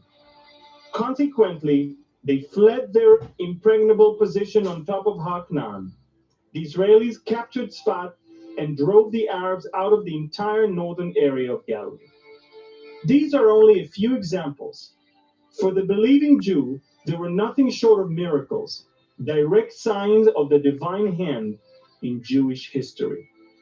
With the War of Independence still raging, the War of Israel's survival was just beginning. The ceasefire that was achieved in 1949 did not put an end to the... You know what? He does know I'm right, Bas. When I told him my OSD code, I didn't realise that Toto meant priest. And I showed him the first one, which was sort of half the decode. The last one I done was fully decoded. But in the first one, Jules, where I was going with that. Man. Oh, yeah. I said, what if I were to tell you Toto means priest? And he said, oh, that'd be free. And I said, well, it does mean priest. And I was talking to him last week about it. He says, yeah, but you're just making these assumptions that aren't correct. www666. How does W equal 666? And I told him W is the 6th letter in the Hebrew alphabet. So he knows I'm right, but he denies it on his, he denies it. But he knows I'm right. You're correct. Efforts of the Shut up countries now. surrounding Israel to bring an end to what they called the Zionist entity in the heart of the Muslim world. As we talked about before, for the fundamental Muslims, infidel territories must be taken, especially territory that once used to be controlled by Islam and now it's not.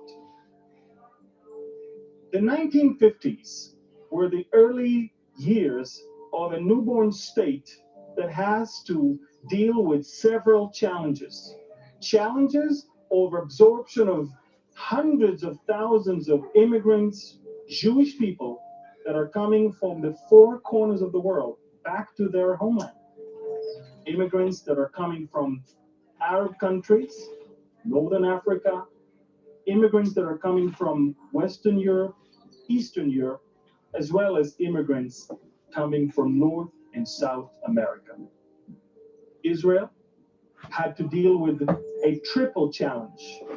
A challenge to bring them physically to the land, a challenge to teach them the only way to communicate between all of us, the Hebrew language, and a challenge to bring them into full integration with the people that live here for the past few years. Gorilla Tape, double thick adhesive, rugged outer shell, for the toughest jobs on planet Earth. In 1955, Egyptian President Gamal Abdel Nasser began to import arms from the Soviet bloc to build his arsenal for the confrontation with Israel. In the short term, however, he employed a new tactic to persecute Egypt's war with Israel. He announced it on August 31, 1955. Egypt has decided to dispatch her heroes, the disciples of Pharaoh and the sons of Islam, and they will cleanse the land of Palestine. There will be no peace on Israel's border because we demand vengeance, and vengeance is Israel's death. These heroes, the Fadaim, operated mainly from bases in Jordan so that Jordan would bear the brunt of Israel's retaliation, which inevitably followed. The escalation continued with the Egyptian blockade of the Straits of Tiran and Nasser's nationalization of the Suez Canal in July of 1956.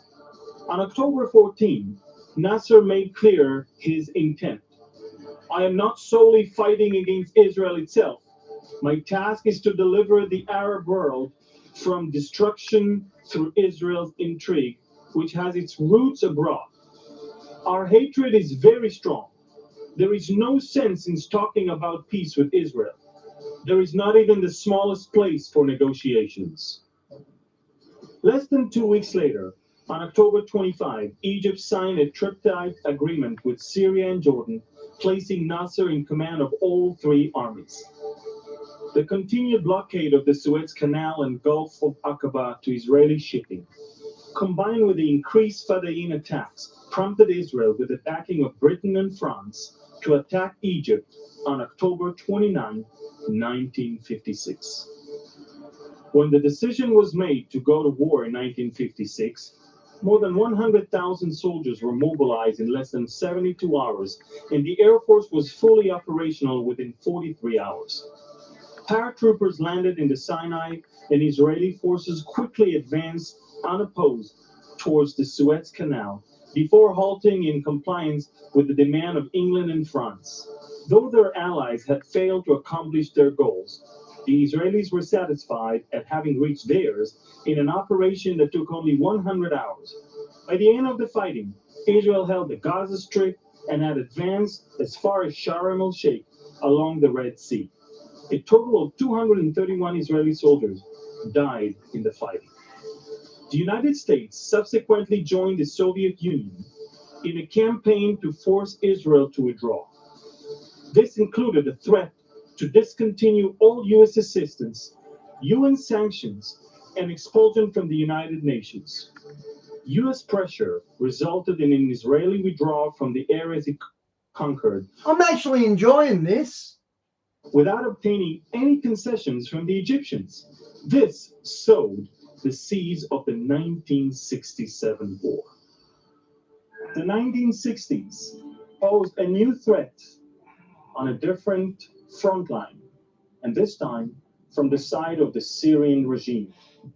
The Syrians were constantly harassing the Israeli settlements down below the Golan Heights almost on a daily basis.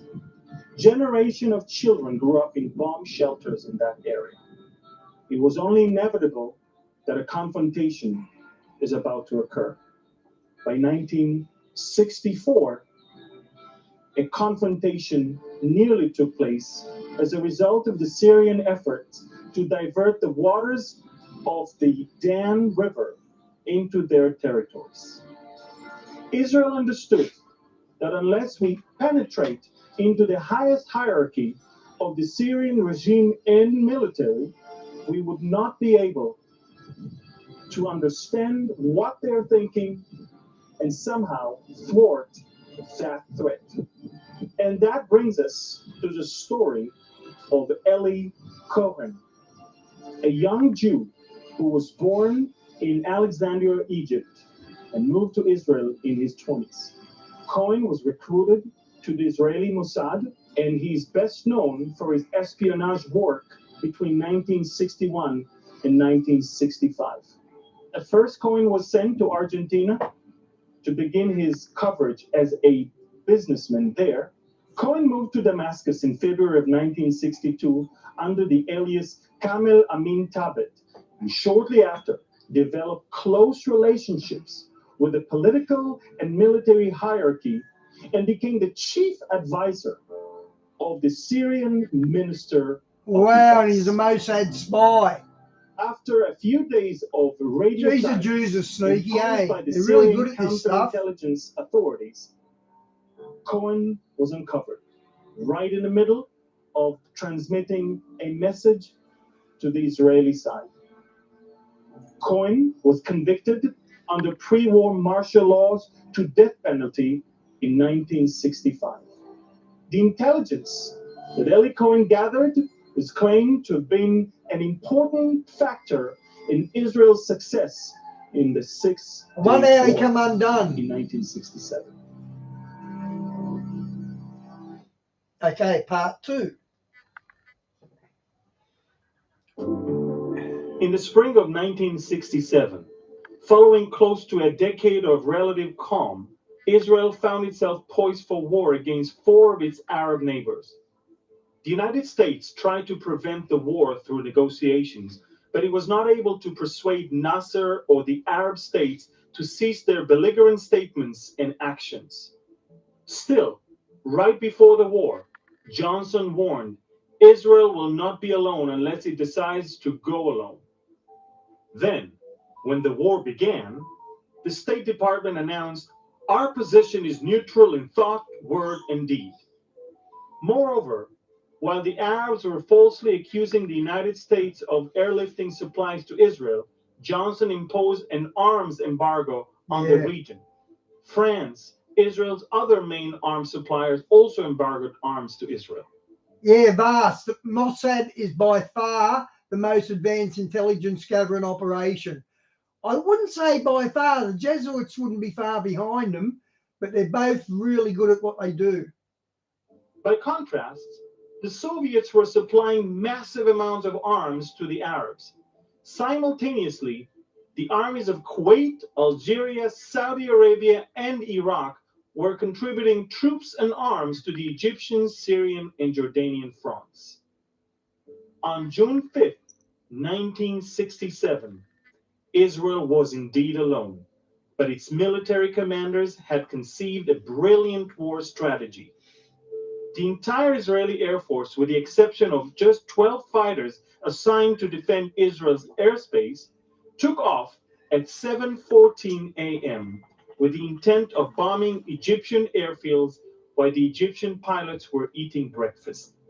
In less than 2 hours, roughly 300 Egyptian aircraft were destroyed. A few hours later, Israeli fighters attacked the Jordanians and Syrians' air forces, as well as the airfields in Iraq. By the end of the first day, nearly the entire Egyptian and Jordanian air forces and half of the Syrians had been destroyed on the ground. The battle then moved to the ground, and some of history's greatest tank battles were fought between Egyptian and Israeli armor in the tough conditions of the Sinai Desert. Despite all pre-war prognostications, by the time the war ended, the territory under Israeli control had tripled in size. Jews returned to sites where their ancestors had lived for thousands of years, sites from which waves of terror were launched against them for so many years. The casualties and losses were painful, but minimal in comparison to all projections. The Jewish nation was miraculously victorious in the face of unbelievable odds. History book speaks of the 100 Years' War. Diane, I saw that in the paper today. Apparently he's nearly dead. That Chauvin, the Floyd killer, apparently he's nearly dead. 30 Years' War, and many other long-fought battles. Here, in a matter of 6 short days, a nation managed to utterly rout not one, but 4 powerful enemies. Jews across the globe thank God for the great miracles that happened. An incredible sense of pride and spiritual awakening gripped the Jewish people worldwide. The 6 Days War ended up with Israel quadrupling its territory. And not just that, the number of days of the war, 6 days, and on the 7th day they rest. God is so clever. This is an unprecedented victory. Nowhere, at no time in the history of planet Earth, a country ever quadrupled its territory within such a short time. The problem was that we stole the glory and the honor from God himself, who Yeah. gave us that victory. Yep. In spite of all the terrible mistakes made by generals and commanders on the ground, and throughout unbelievable miracles on the battleground, by the time this war ended, the generals received all the honor and the glory. It is the horses and the chariots that the people of Israel started trusting, and not God himself. That climate of pride and arrogance was a very dark time in the history of Israel.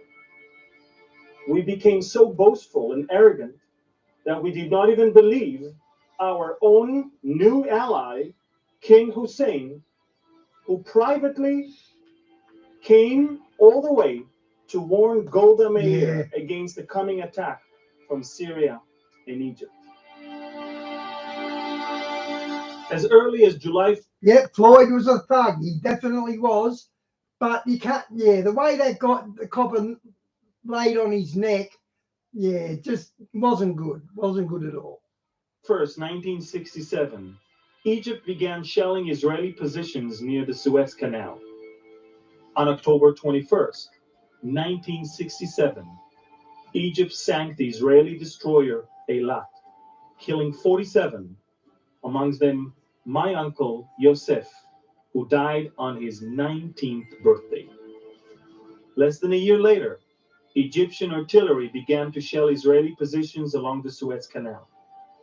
Nasser believed that because most of Israel's army consisted of reserves, it could not withstand a lengthy war of attrition. He believed Israel would be unable to endure the economic burden, and the constant casualties would undermine Israeli morale. The bloody war of attrition lasted roughly 3 years. Israel lost 15 combat aircraft, most shot down by anti-aircraft guns and missiles. The Israeli death toll between June 15, 1967 and August 8, 1970 was 1,424 soldiers and more than 100 civilians. Another 2,000 soldiers and 700 civilians were wounded. The Bible says in Psalm 20, verse 7, some trust in chariots and some in horses, but we will remember the name of the Lord our God.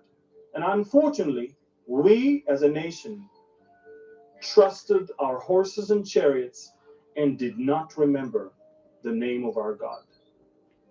And soon enough, and sure enough, the blow came, and we were attacked on the holiest day of the Jewish calendar, October 6, 1973, the Yom Kippur War. The 1973 Arab-Israel War, also known as the Yom Kippur War because it began on Yom Kippur, the holiest day on the Jewish calendar, lasted approximately 4 weeks. It was October 6, 1973, which also happened to fall that year during the Muslim holy month of Ramadan. An Arab coalition led by Egypt and Syria launched a joint surprise attack against Israel. The Jordanians decided not to participate. For Israel, the difference between having to fight a war on 2 fronts instead of 3 was a meaningful one and gave her a fighting chance. One might have thought that the observance of Yom Kippur would have made it harder for Israel to gather her reserve forces, but it actually was easier in many ways. As it was Yom Kippur, most of the country was at home or in synagogue fasting. This too proved to be miraculous because it was easier to locate the reservists for the sudden draft.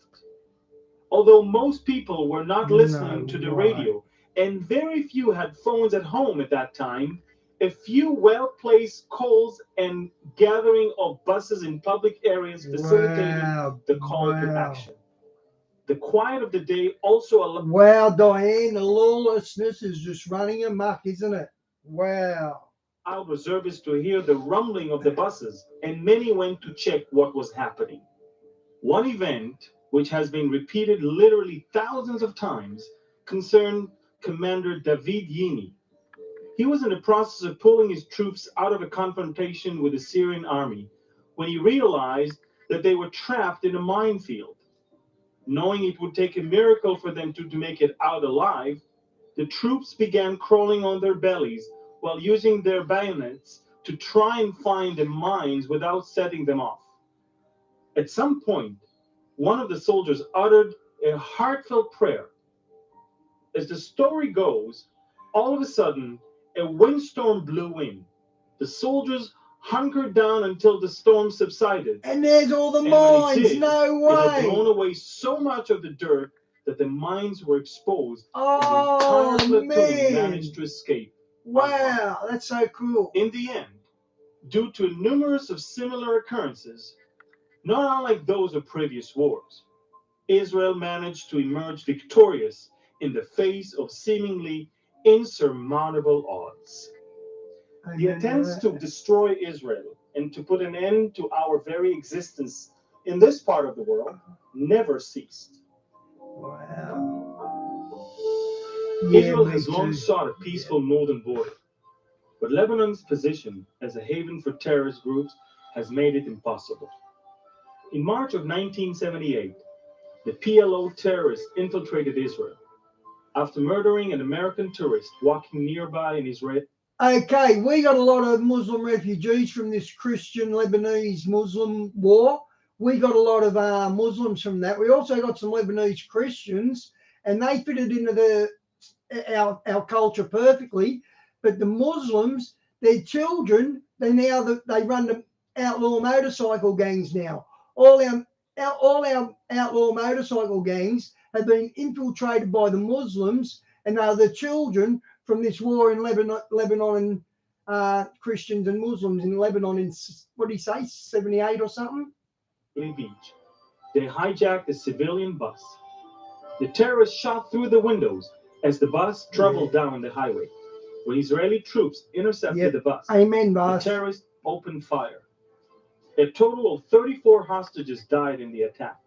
In response, Israeli forces crossed into Lebanon and overran terrorist bases in the southern part of the country, pushing the terrorists away from the border. The Israel Defense Forces, IDF, withdrew after 2 months, allowing United Nations forces to enter. But the UN troops were unable to prevent terrorists from re-infiltrating the region and introducing new and more dangerous arms. Israeli strikes and commando raids were unable to stem the growth of this PLO army. The situation in Galilee became intolerable as the frequency of attacks forced thousands of residents to flee their homes or spend large amount of time in bomb shelters. Israel was not prepared to wait for more deadly attacks to be launched against its civilian population before acting against the terrorists. On June 6, the IDF moved into Lebanon to drive out the terrorists in Operation Peace for Galilee. The initial success of the Israeli operation led officials to broaden the objective to expel the PLO from Lebanon and induce the Is Galilee now in Lebanon? Is that what he just said? country's leaders to sign a peace treaty. In 1983, Lebanon's President Amin Jumail signed a peace treaty with Israel. A year later, Syria forced Jumail to renege on the agreement. The war then became drawn out as the IDF captured Beirut and surrounded Yasser Arafat and his guerrillas. By mid-June, Israeli troops had surrounded 6,000 to 9,000 terrorists who had taken up positions amid the civilian population of West Beirut. The Lebanon War provoked intense debate within Israel. For the first time in Israel's history, a consensus for war did not exist. Prime Minister Menachem Begin resigned as demands for an end to the fighting grew louder. The national coalition government that took office in 1984 decided to withdraw from Lebanon, leaving behind a token force to help the South Lebanese army patrol a security zone near Israel's border. Though the IDF succeeded in driving the PLO out of Lebanon, it did not end the terrorist threats from that country. The war was also costly. 1,216 soldiers died between June 5, 1982 and May 31st of 1985. Israel pulled all its troops out of southern Lebanon on May 24, 2000, ending a 22-year military presence there. All Israel Defense Force and southern Lebanese army outposts were evacuated. The Israeli withdrawal was conducted in coordination with the UN and constituted an Israeli fulfillment of its obligation under Security Council Resolution 425.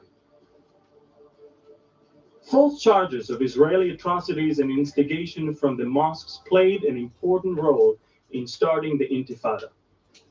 On December 6, 1987, an Israeli was stabbed to death while shopping in Gaza. One day later, 4 residents of the Jabalia refugee camp in Gaza were killed in a traffic accident. Rumors that the 4 had been killed by Israelis as a deliberate act of revenge began to spread among the Palestinians. Mass rioting broke out in Jabalia on the morning of December 9th, in which a 17-year-old youth was killed by an Israeli soldier Arafat would be deep in hell. after throwing a Molotov cocktail at an army patrol. This soon sparked a wave of unrest that engulfed the West Bank, Gaza, and Jerusalem. Over the next week, rock throwing, blocked roads, and tire burning were reported throughout the territories. By December 12th, 6 Palestinians had died and 30 had been injured in the violence. The following day, rioters threw a gasoline bomb at his U.S. consulate in East Jerusalem. No one was hurt in the bombing. In Gaza, rumors circulated that Palestinian youth wounded by Israeli soldiers were being taken to an army hospital near Tel Aviv and finished off. Another rumor claimed Israeli troops poisoned the water reservoir in Khan Yunis. A UN official said these stories were untrue. Only the most seriously injured Palestinians were taken out of the Gaza Strip to treatment, and in some cases, this probably saved their lives. The water was also tested and found to be uncontaminated. The Intifada was violent from the start. During the first 4 years of the uprising, more than 3,600 Molotov cocktails attacked, Wow. 100 hand grenade attacks, and 600 assaults with guns or explosives were reported by the Israeli Defense Forces. The violence was directed at soldiers and civilians alike. During this period, 16 Israeli civilians and 11 soldiers were killed by Palestinians in the territories. Yeah, they do manipulate very strongly, Vas. I agree, mate. More than 1,400 Israeli civilians and 1,700 Israeli soldiers were injured. Approximately 1,100 Palestinians were killed in clashes with Israeli troops. On September 28, 2000, the Likud leader Ariel Sharon went to visit a Temple Mount, Judaism's holiest place, which Muslims have renamed Haram el-Sharif and regard as Islam's 3rd holiest place. Since that time, Palestinians have engaged in a violent insurrection that has been dubbed as Al-Aqsa Intifada. On May 22, 2001, Prime Minister Ariel Sharon declared a unilateral ceasefire in an effort to calm the situation and in the hope that Palestinians would reciprocate by ending their violent attacks against Israelis. Instead, the Palestinians intensified the level of violence directed particularly at Israeli civilians. Yasser Arafat did nothing to stop or discourage the attacks. More than 70 attacks were recorded in the next 10 days, during which Israel held its fire from having any retaliation. The campaign of Palestinian terror during the Israeli ceasefire culminated with a suicide bomb. Vas, I'm just going to say it. I think the Palestinians brought it on themselves. Not the civilians, but Hamas. We know how bad they are. Bombing at Tel Aviv disco June 1st that killed 20 people and injured more than 90, mostly teenagers. In the face of the overwhelming international pressure generated by the horrific attack and the fear of an Israeli counterattack, Arafat finally declared a ceasefire. It was not until after September 11, 2001, bombing of the World Trade Center in New York and the Pentagon in Washington, that Arafat began to take serious measures to stop the violence by arresting terrorists and using his police force to prevent attacks. Amen, Shawnee, amen. The Second Lebanon War was a month-long conflict between Israeli and Hezbollah forces in Lebanon during the summer of 2006. Instigated when Hezbollah guerrillas conducted a perfidious cross-border raid in which they killed 8 Israeli Defense Forces soldiers and abducted 2 others, the war led to heavy losses on both sides of the conflict and an ultimately inconclusive result. The fighting ended on August 14 with the signing of a United Nations brokered ceasefire, and the war was officially ended when Israel lifted its naval blockade of Lebanon on September 8, 2006. In total, Israel lost 121 soldiers, including 2 kidnapped soldiers, with more than 600 injured, and had 44 civilians killed with nearly 1,500 injured. Though estimates vary, Israel claimed to have killed more than 600 Hezbollah fighters. Throughout the wars, hundreds of rockets landed in open fields, and miracles were recorded where families just left houses or living rooms and a rocket would fall and destroy that very area where they'd been minutes before. Wow. When the Islamic Party Hamas won the January 2006 Palestinian legislative election, gaining a majority of seats in the Palestinian Legislative Council, the conflict between Israel and Gaza intensified. Israel sealed its borders with the Gaza Strip, largely preventing free flow of people and many imports and exports. Palestinians have been shooting Qassam rockets at Israeli settlements located near the Gaza border and have staged cross-border raids aimed at killing or capturing Israeli soldiers. In one such raid on June 25, 2006, Palestinians captured Israeli soldier Gilad Shalit, leading to massive retaliation by the Israeli army, which included airstrikes against Hamas targets. In June 2007, internal fighting broke out between Hamas and Fatah, and the Hamas fully consolidated its power by staging an armed coup and taking control of the Gaza Strip. Following the intense fighting that occurred between 7 and 15 June 2007, also known as the Battle of Gaza 2007, in which 118 Palestinians were killed and over 550 were wounded, the entire Gaza Strip came under full control of Hamas government. Since Hamas takeover, Palestinian armed groups in Gaza and Israel continued to clash. Palestinian armed groups have fired rockets into Israel, killing Israeli civilians, including children, and wounding others, as well as causing damage to infrastructure. This unbearable situation led Israel to 3 different military campaigns in the past 5 years. Operation Cast Lead between 2008 and 2009, Operation Pillar of Defense in 2012, and last, in the summer of 2014, Operation Protective Edge was launched in order to eliminate a new but deadly source of danger to Israel, the tunnels that were dug by Hamas from the Gaza Strip into Israeli territories. More than 30 different tunnels were destroyed within the next 50 days of combat.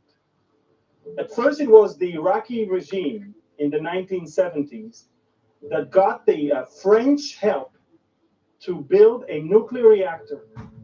Weeks before that reactor became active, Israel launched an airstrike that destroyed the reactor on the ground and put an end to the efforts to bring a nuclear catastrophe over this part of the world.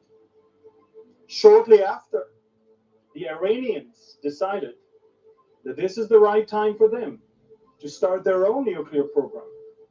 Learning the lesson from the Iraqi nuclear site that was destroyed, they decided to spread their nuclear sites all around, so it will be way more difficult for anyone to destroy it in one wave of airstrikes.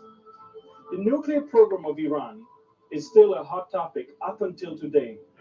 World governments are trying to achieve somewhat a compromise that will allow Iran to continue to produce uranium in a lower grade. However, Israel is still warning the whole world that Iran is deceiving And Iran is planning something completely different. Under the nose of the intelligence of most of the Western world, Syria, with the help of Iran and North Korea, started building its own nuclear site in Deir Azur in the desert. Israel launched in 2006 its most advanced satellite, Amos. And when footage came from that satellite, it was evident that something terrible is going on in the Syrian desert. Ships coming from North Korea carrying supposedly agricultural equipment and materials, unloaded stuff on trucks that was taken directly to the middle of the desert. Time was running short, and Israel decided to send a team of Mossad agents to Europe, to the hotel room of the head of the Syrian nuclear program. Out of his laptop, valuable information was taken.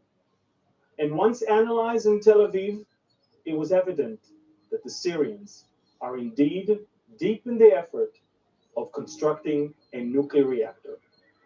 Israel could not afford to wait any longer, not for an approval of the United States, nor for any other country.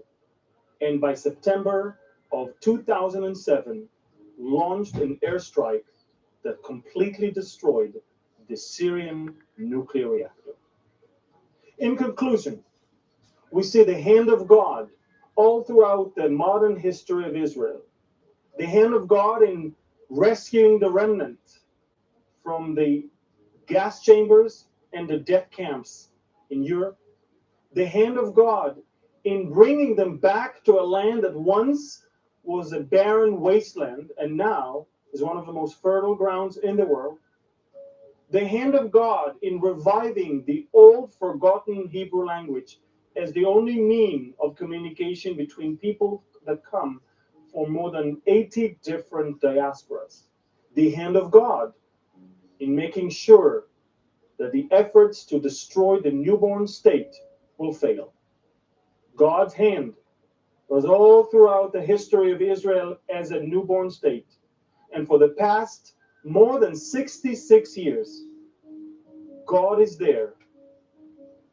The Bible says that he that keepeth Israel neither slumbers nor sleep. The people of Israel are strong and resilient. The people of Israel have seen the great hand of God in protecting and providing everything they needed. And we're holding on to the promise that God gave to Israel through the prophet Amos in its 9th chapter. And I will bring back the captives of my people Israel. They shall build the waste cities and inhabit them. They shall plant vineyards and drink wine from them. They shall also make gardens and eat fruit from them.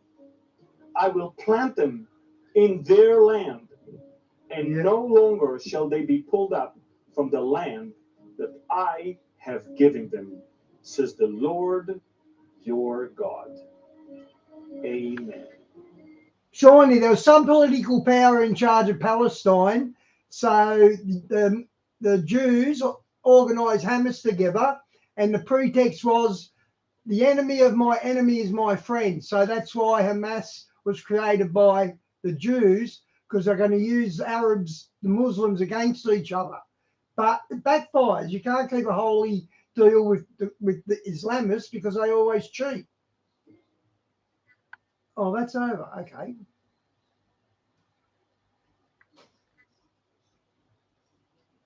Long videos all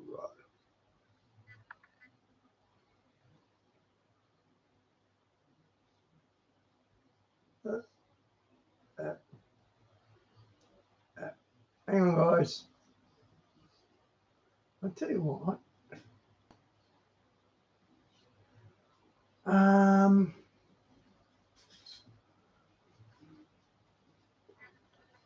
People write to us, and you've heard this. Actually, I won't play that one. It's too long.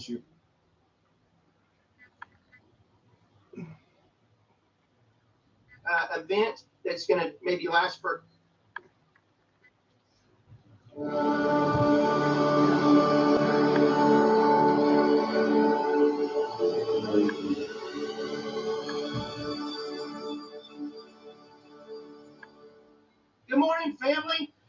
excited to be with you all today. I have a special guest, Pastor Steve Ciccolani, and from Discover Church, and we're excited. We're going to interview him about some of the things that are happening in tribulation. And I like things this that are guy, happening in the Brandon, world last now days. with the Israeli war.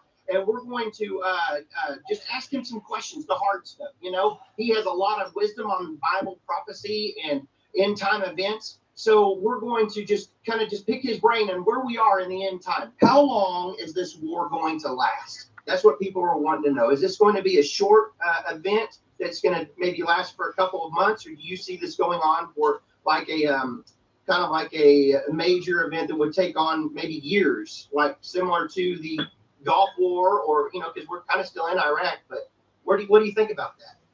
In Daniel Great chapter 9, question. talking about the ministry of the prophet. So how does a prophet operate? Is it just, people think it's kind of airy-fairy, like we're praying and then suddenly we're going to be dropped a date, or a timeline. And sometimes you get that. I mean, it's very rare. And Daniel chapter 9 actually is one of those rare moments where you get the timeline calculated to the exact day of Jesus's first coming. My question is, how did it start? Right? And it actually started with him, Daniel, studying the word of God. And he says so. So it's important that all prophets speaking correctly for the Lord needs to go back to the Bible. So it says here in Daniel 9, verse 1, in the first year of Darius, the son of Ahasuerus, of the seed of the Medes, which was made king over the realm of the Chaldeans, in the first year of his reign, I, Daniel, understood by what? By prayer, by a revelation of the Lord. It says, I understood by books the number of the years, whereof the word of the Lord came to Jeremiah the prophet, that he would accomplish 70 years in the desolations of Jerusalem. So this whole big revelation that he's about to get starts off with him studying books. And he means, of course, Bible books. And he doesn't explain all the books because he said plural, but he says specifically, Jeremiah said, we're going to be held captive, deported, and then held captive in Babylon for 70 years. So I got that now, and now I'm going to act on that by going to pray. So a prophet is first a student of the word, a teacher of the word, and then secondly, he's a prayer, he's a prayer or a prayer warrior. Yeah. And that's what people need to understand when they're asking, okay, what's the timeline? We don't just go and make up a timeline. We have to go and study the books, the biblical books. And what my studies have shown is that we are in pre-tribulation, and that some people need to correct their assumptions of theology that they've heard that's 30, 40, 50 years old, but now we have more light. Revelation 6 representing the seals are not tribulation seals. It doesn't mean the tribulation has started. It doesn't mean we missed the rapture. It means they're pre-tribulation. And God emphasized this so much. So the first horse is the white horse. It's Gallop. We can now pinpoint, exactly from January 2000 to June 2023, when basically, most of the world, I think all of the world now has opened up. Nobody's got a health emergency. If they do, it's a bit, scoffed at. People aren't keeping it anymore. Airplanes and airlines are not testing you for COVID before you get on the flights. And that's very exact 3.5 years. So we're going to ask the question, how long do we have in this next war? I would say, whether it's this war, escalation of this war, a spreading of the war, or some kind of war, it's going to last 3.5 years. So that would end? Yeah, 3.5 years. 3.5 years from when are you saying? 3.5 years from June 2023, at which point we had, boom, the French riots, and again, it sparked by Muslims. It was the killing at a traffic stop of a guy that was a known, he had a criminal rap sheet. Yeah. Underage, he shouldn't have been driving, but they turned it into a religious war where they said, well, white French police killed a Muslim truck driver. Right. But they didn't say anything about his history, and he's a criminal, basically. But then they used that to instigate Europe-wide, continental-wide riots. Right. So to find that the Red Horse has something to do with Islam, but then it spread to the fires of Maui, something very strange, because a great sword is mentioned in the Red Horse, a great sword. Oh, wow. Back then, they don't have direct energy weapons. They wouldn't have such things like EMPs, Right. electromagnetic pulse bomb. So all John could say was there was a great sword. Wow. That's We awesome. are exactly in the timeline. And then we come to October 7, and we have this thing that took all of us by surprise, but we know we're in the zone of the red horse. Mm-hmm. So far, the theory pans out. Now, the theory can be falsified if we have, in the next 2.5 years, perfect Yeah, peace. we're the fig tree. We're done. We're the fig we're gonna tree say, generation. We're not in the pre-tribulation signs. The horse is not galloping. But so far, everything is working. And I would remind you of your own revelation from God that lines up with this, Revelation 6, that you heard about Saudi Arabia and you heard about the price of oil. Right. Remember that? Yes. When the Lord told me, he said, you're going to see overnight in a 24-hour period. He said, you're going to see something significant in the Middle East. And he said, when this happens, he said, oil will go over $200 a barrel, and it will be a major event all around the world. And people, he told me, he said, people are going to become angry at Israel and about what's about to happen. It would be like I guess the word would be anti-Semitism, like against the Jewish people. Again? And so they were like blaming them because of what happens, because I guess it's a retaliation from Israel doing something to another country in the Middle East. And I believe it'd be Iran and Saudi Arabia and these people, because I remember, and even in this, the Lord showed me that the Prince of Saudi Arabia was going to join forces with China and Russia and make secret deals. And so I believe all this is just going to keep escalating, Yeah, well, there's news coming out right now just on that their plan basically is to create the BRIC system to replace the U.S. petrodollar. And Saudi Arabia is the linchpin of the U.S. petrodollar system. Right. The reason that America can be, if I may say, not so productive in manufacturing, right? Not really an economic powerhouse. We're just a bunch of spenders and consumers. How is that possible? Because it's the one currency in the world that everybody has to use to buy petrol and other commodities. Usually other commodities like gold is denominated in US dollar. So the US dollar has this unnatural privileged position that Saudi Arabia, Brazil, which has now turned very radically left. It went from conservative under Bolsonaro to now Lula, who's a Marxist. So the news today that I was reading in the morning was that Argentina looks like it's going to flip to the conservative side. Wow. And the Marxists are freaking out because they want more nations to come into their oligarchy, their system. So, you have to pick, I guess, your bad guy. It's not that American domination has produced world peace, but probably American being the superpower. I never knew that. They can't be pollinated. How do they do the seeds then? China and communist Brazil and whoever else is going to join this BRIC system.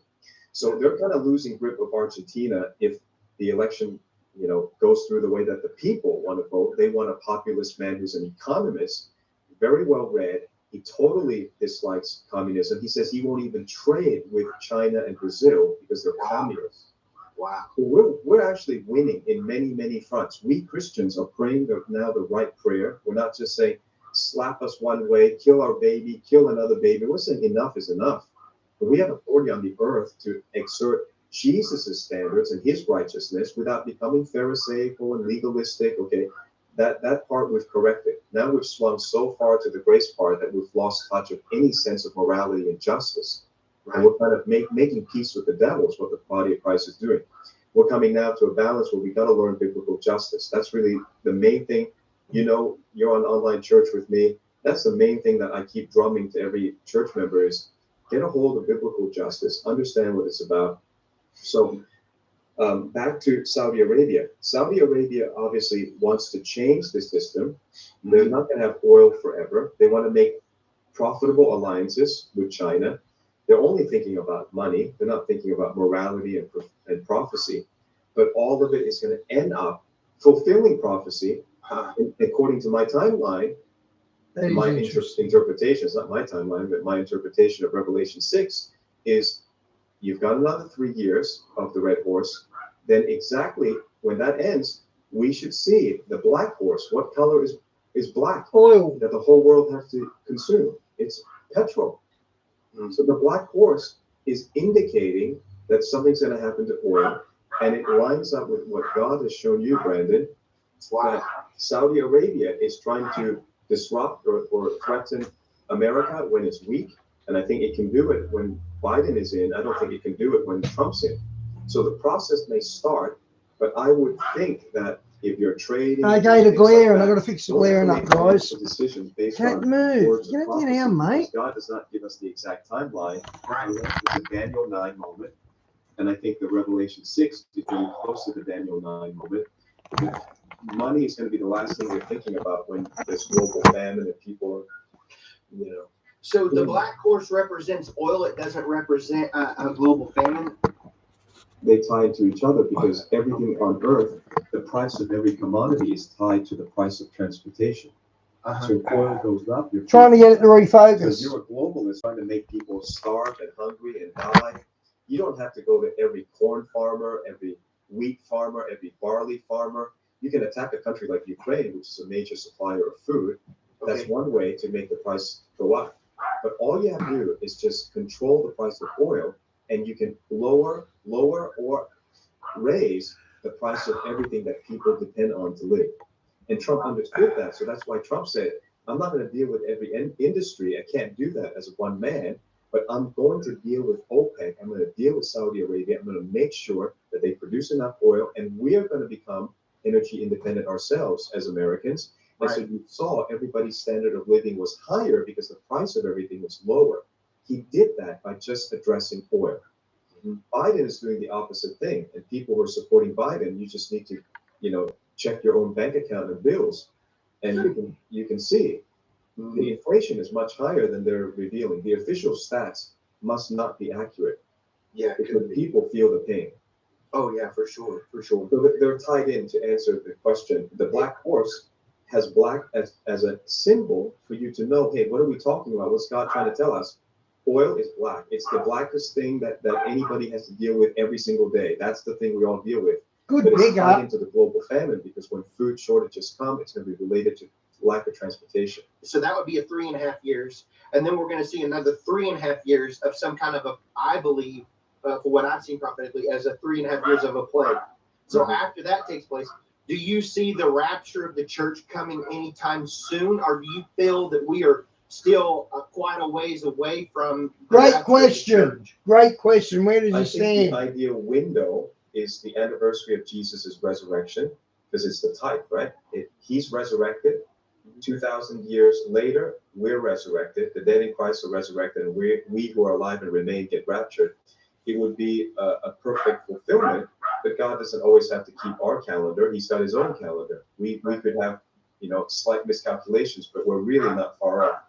I think that we have a good 10 years to get our lives right, stop sinning, start giving, start going, go on missions. Americans are the most blessed Christians in the world, and yet the most spoiled Christians. If you've got, anything, your standard of living in America far exceeds most of the world.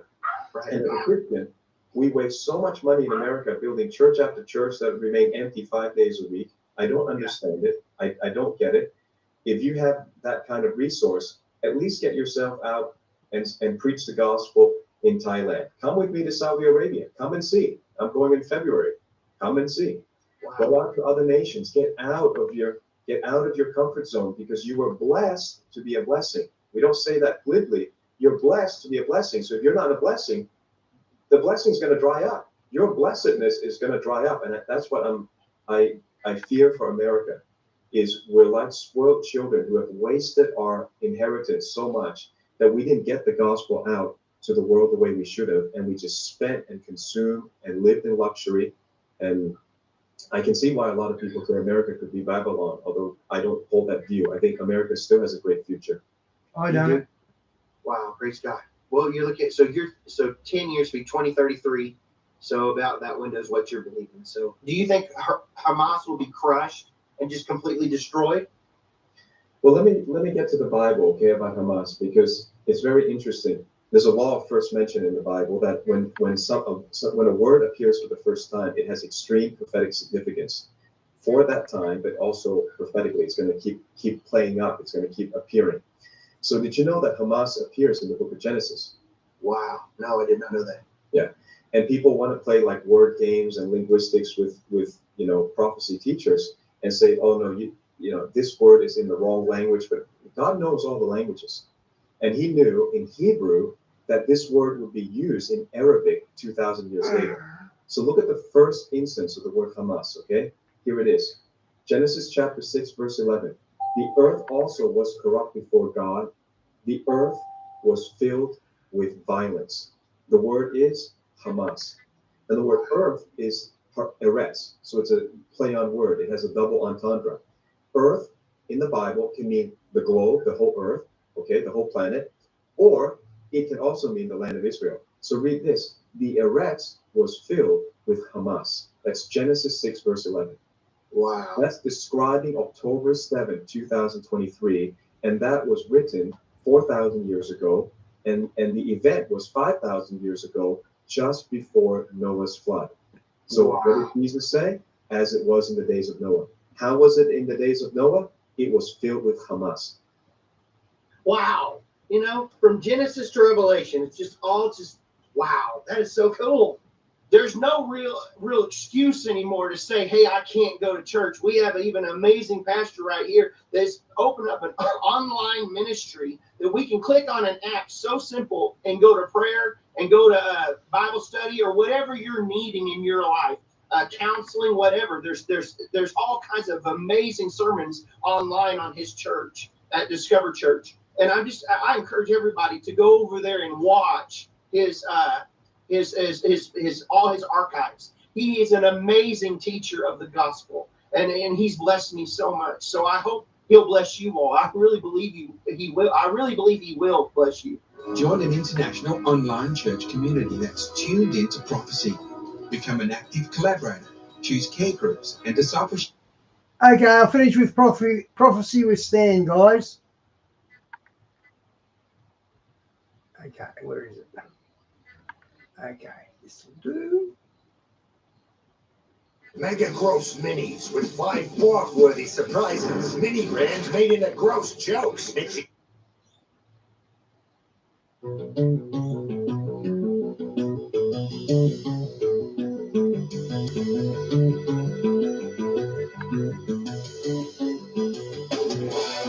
Welcome to the Prophecy Club. I've got Terry Saka on with Cornerstone Asset Metals today. This guy has been researching and studying and helping people get precious metals for probably 16 years now.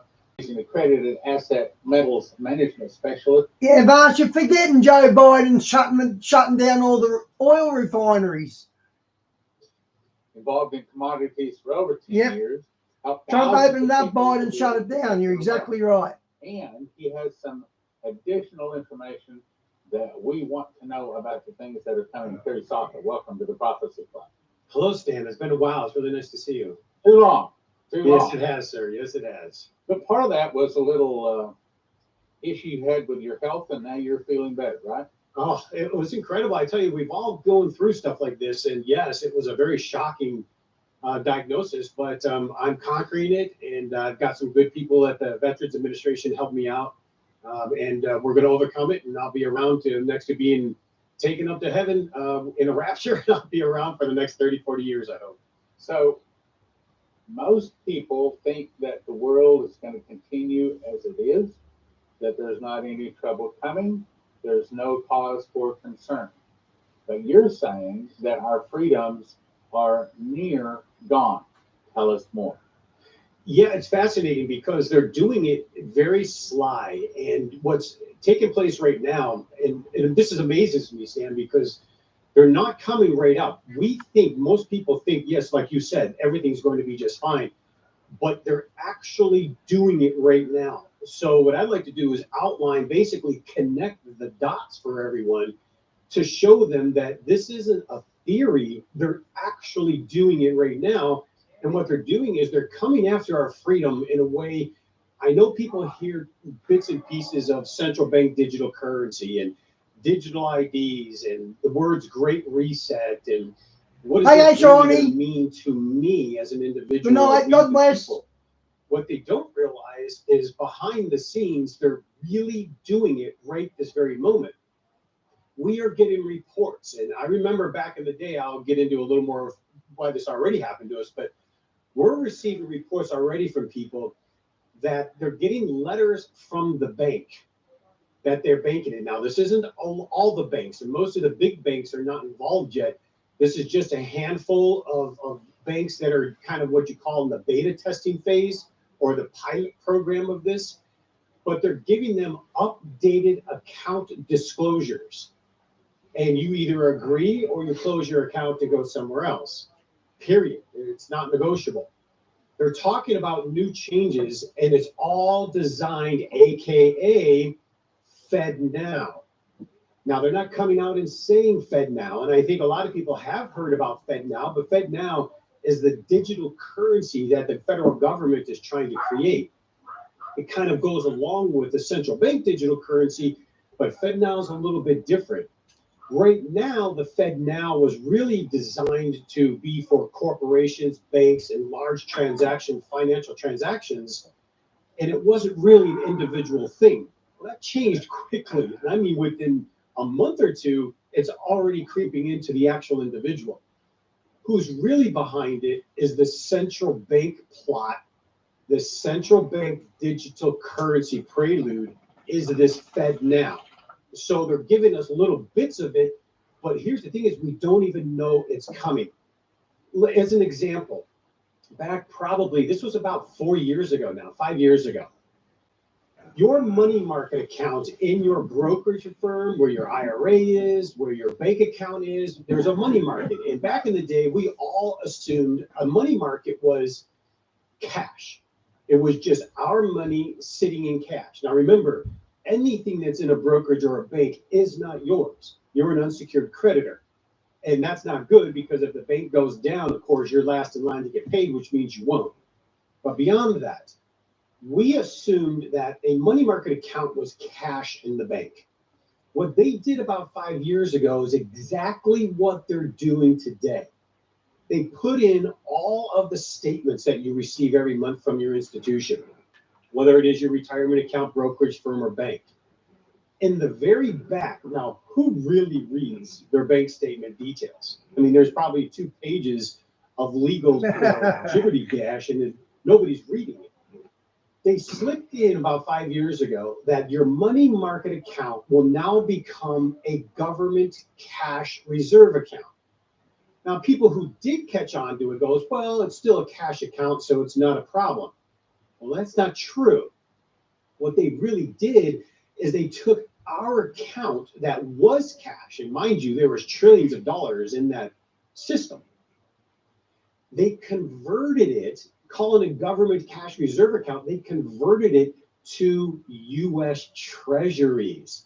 When you actually read the prospectus of what that government cash reserve account was, which was and used to be our money market, they now... So if the market goes down, so does your savings that you didn't even give permission to use. Wow. Is up to 98% of the account is now in U.S. Treasuries. Because what they've done is, in definition terms, gold, currency, U.S. Treasuries are fungible, meaning they're equal, inter-exchange. They're equal with one another. So does that also mean that they can just take them whenever they want to? Yes. And that's the bigger problem, or take them in a different way. But our money now, let's say, is sitting in a money market account. It's now converted to government cash reserve. People think, oh, it's cash, but it wasn't, because now it's U.S. Treasuries. Now, I don't know about many of you, but I wouldn't be trusting U.S. Treasuries. My friends in the bond market tell me that there's more bonds in the bond warehouses. They're literally bloating out the windows. There's no room to buy more debt, U.S. debt. We have hit our limit. Now, they're creating more debt. They're continuing to create debt, but we're at the end of a cycle. So your cash savings in your brokerage or bank is now in U.S. Treasuries, and they say, oh, the Americans will never default on their bonds. They've said that all through history, but war and circumstance can bring it to that point where absolutely that can happen, and all of your life savings goes down the drain. Now, that happened 5 years ago.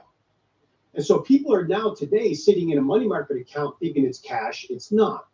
Well, here we are, and I'll bring it up to today. Now they're doing in the same manner. They're slipping in the account statements and updated account disclosures. They're doing it the same way with the Fed now.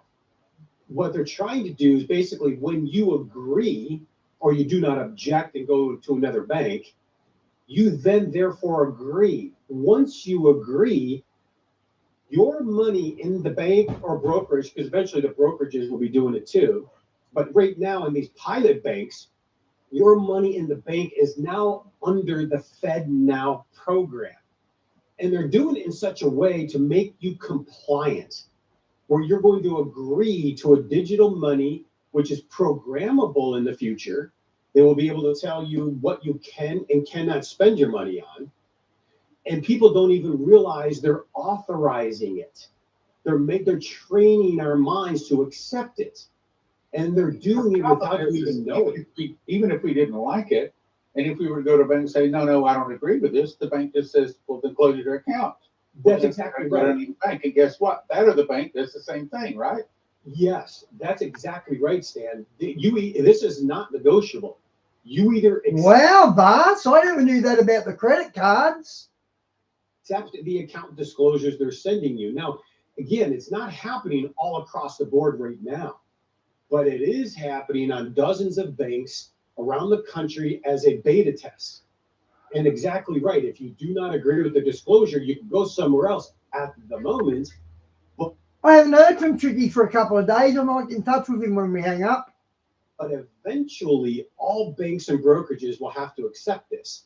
They're training us to accept it, just like they trained us, with most of us still today not knowing that our cash in a money market account isn't cash anymore. It's actually U.S. Treasuries, which is very scary to me because, to me, a U.S. bond isn't that stable. I don't trust it for nothing because we're in debt more than any nation in the history of the world. But what they're doing is doing it without our consent. Where's this all going? Well, here's where it is. Big problem. Where's it going? Well, number one, it's going to take our freedom away. Our freedom will be gone. They're going to they're doing it in a way to mimic the ways you do things now. So they're making it seem harmless, but it's going towards a digital ID, money control, slave state, just like in Germany, Nazi Germany at the time. They're doing it and they're making it attractive, like you're going to get free ATM use now. So now when you go to the ATM, you're not going to get charged. And they're making it so you're excited about it, like bribing you to accept the terms and conditions. And they call it Money Pass. So if you actually have a debit card that says Money Pass on the back, you've now accepted the terms and conditions of digital money, and therefore programmable money. It's not currency, it's not paper, it's not freedom. They have control over you. So think about the difference here. And here's the important part. Are you willing to give all your hard-earned money, cash, currency, right now that you have, similar to this? I mean, I love this. This was a real silver certificate back when a dollar bill was silver. But this is freedom. I can go and pay someone who mowed my lawn $10, $20, and he can go, but nobody knows. It's a private transaction. But they're taking us to the point where we're going to be trained up, not even realize we're going to be under this digital system. And the Fed Now was kind of the technical starting term, but it is under what I just said called Money Pass.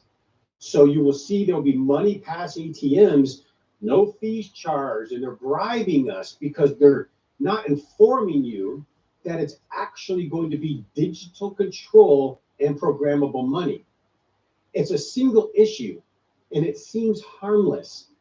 But if you connect the dots with what they're doing here financially, with everything else that's going on, the destruction of culture, and you can go on and on. When you start connecting the dots, you can see they're taking us to the one world order. And they're bribing us through this Money Pass, and the term they're using is called FIZ-serve. FizServe is really Fed Now, which means digital control, programmable control of everything you've earned, unless it's outside the system, of course. Early banks are doing it now as a pilot program, like I said, but they're going to one day soon. If they don't get resistance, they're going to do it for all banks and all brokerages. So we all have to prepare for the crisis that they're planning and that is coming. People don't realize it, and I think a lot don't want to, Stan. But all I know is if you have a majority of your life savings in brokerages and banks and not outside the system, you're going to probably be put in a situation you're not going to appreciate, because once it happens, it's over. Because once they start the full program, they will be creating basic income. A lot of society will be getting a guaranteed income, and it sounds great, but believe me, it'll be pauper amounts of money. And that's why they talk about 15-minute cities, and you're going to get your tiny little flat, and you're going to get your food allocation. It's going to be worse than Nazi Germany ever was. This is the grand plan of the world order. Yeah, Vas, that was heavy what happened in Ireland. That was really heavy. Nation and the Great Reset. We need to be our own bank. Okay, Sarah's my daughter's name, Vas. So that's I noticed that when you said it. That's the name of my daughter, Sarah. This is so important in history, to be our own bank. And how do we do that? Is by buying gold and silver outside the system, whether it's in depository privately or at your home. By doing that, we will have freedom. We will have the ability to support our community. And it's the inflation protection against the amount of money they're getting ready to print again. Because believe me, inflation, people think is going away. It's actually increasing again and coming back in a fierce way. Do we need these bank transactions? They need the banks for transaction, like we all do. We still need banks. Who's kidding who? We still wire, we still write checks. But we should only keep a certain amount of money in the actual bank, a few months worth maybe, to do our transactions. The rest of our savings needs to get out of the system, unless you want to become a slave to what they're getting paid. That was the question I was going to ask. Okay, so let's paint a scenario here. Let's say that someone is watching and they have more than just a few months worth of money in the system. In other words, they've God has blessed them. They have a pretty good amount. Now, how do they handle that?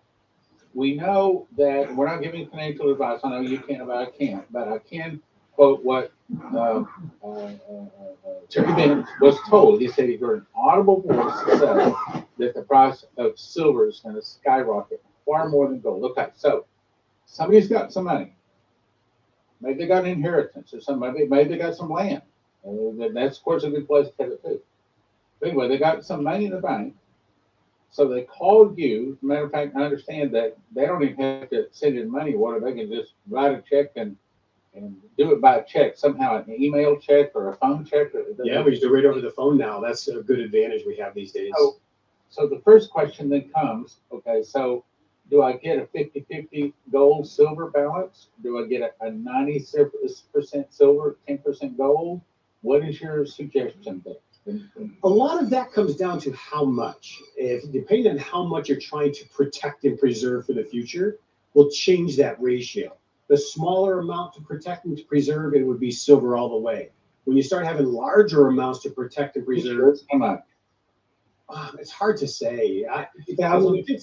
If it's 10,000, 20,000, 30,000, I would probably just go straight silver. If it's 100,000 or $300,000, $400,000, $500,000, I would do a ratio of silver and gold, maybe 80-20. That's probably why I need a silver bullet to bring down a Sasquatch or a skinwalker. Because gold is still going to be very important, and gold's kind of nice to have. But if you're dealing with a smaller amount of money, gold's just a waste of time, because silver is going to be very stable because of what silver is needed for in the future, not just in the industrial world, but also the investment world. Silver is in extreme demand. Okay, so how has say 800, maybe even $1 million to put into it? Oh, easily. We have clients that have well over $1 million, and what they do is, instead of, and they don't trust the system. And these are older folks, and They tell me, and I love it. They say, I would rather have silver in a vault than digital. They call digital money in the cosmos, because in the banking. That leads me to my next question. Okay, so let's say somebody's got $500,000 and they put most of it in silver. That's a lot. Of Yeah, I agree. silver. I agree, So, Ross. yeah. How do you recommend they store it? Oh, that would be well. I would say unless you have a certain type of home that you would want that much at home, there's private depositories. A couple places around the country, in Texas and Delaware, there's a few places that have really solid private secure depositories. And what these people do is they store it in the depository, just like you would store currency in a bank. But instead of being currency in a bank, which you're not, it's not yours, because remember, anything in a bank, you're an unsecured creditor, you've given the bank a loan. The silver in the vault is yours. And so what we do, I just had it happen a few weeks ago. I had a client call up. She wanted to send some money to her son because I apparently got hurt, and she wanted to help subsidize his life while he was recovering. And we just sold off the silver she needed to convert it to currency to send him a check. Okay, So, now how does that work? Walk me through that. Okay, you made a phone call. She everything to drive. What happened? Yeah, so she called me up and said, I'd like to send my son, this much money. And I said, okay, today we'll sell the. Okay, guys, I like going now. This is financial stuff and it's not interesting. And I've got something to do anyway. So, okay, guys, God bless. Thanks for joining. See you tomorrow, guys.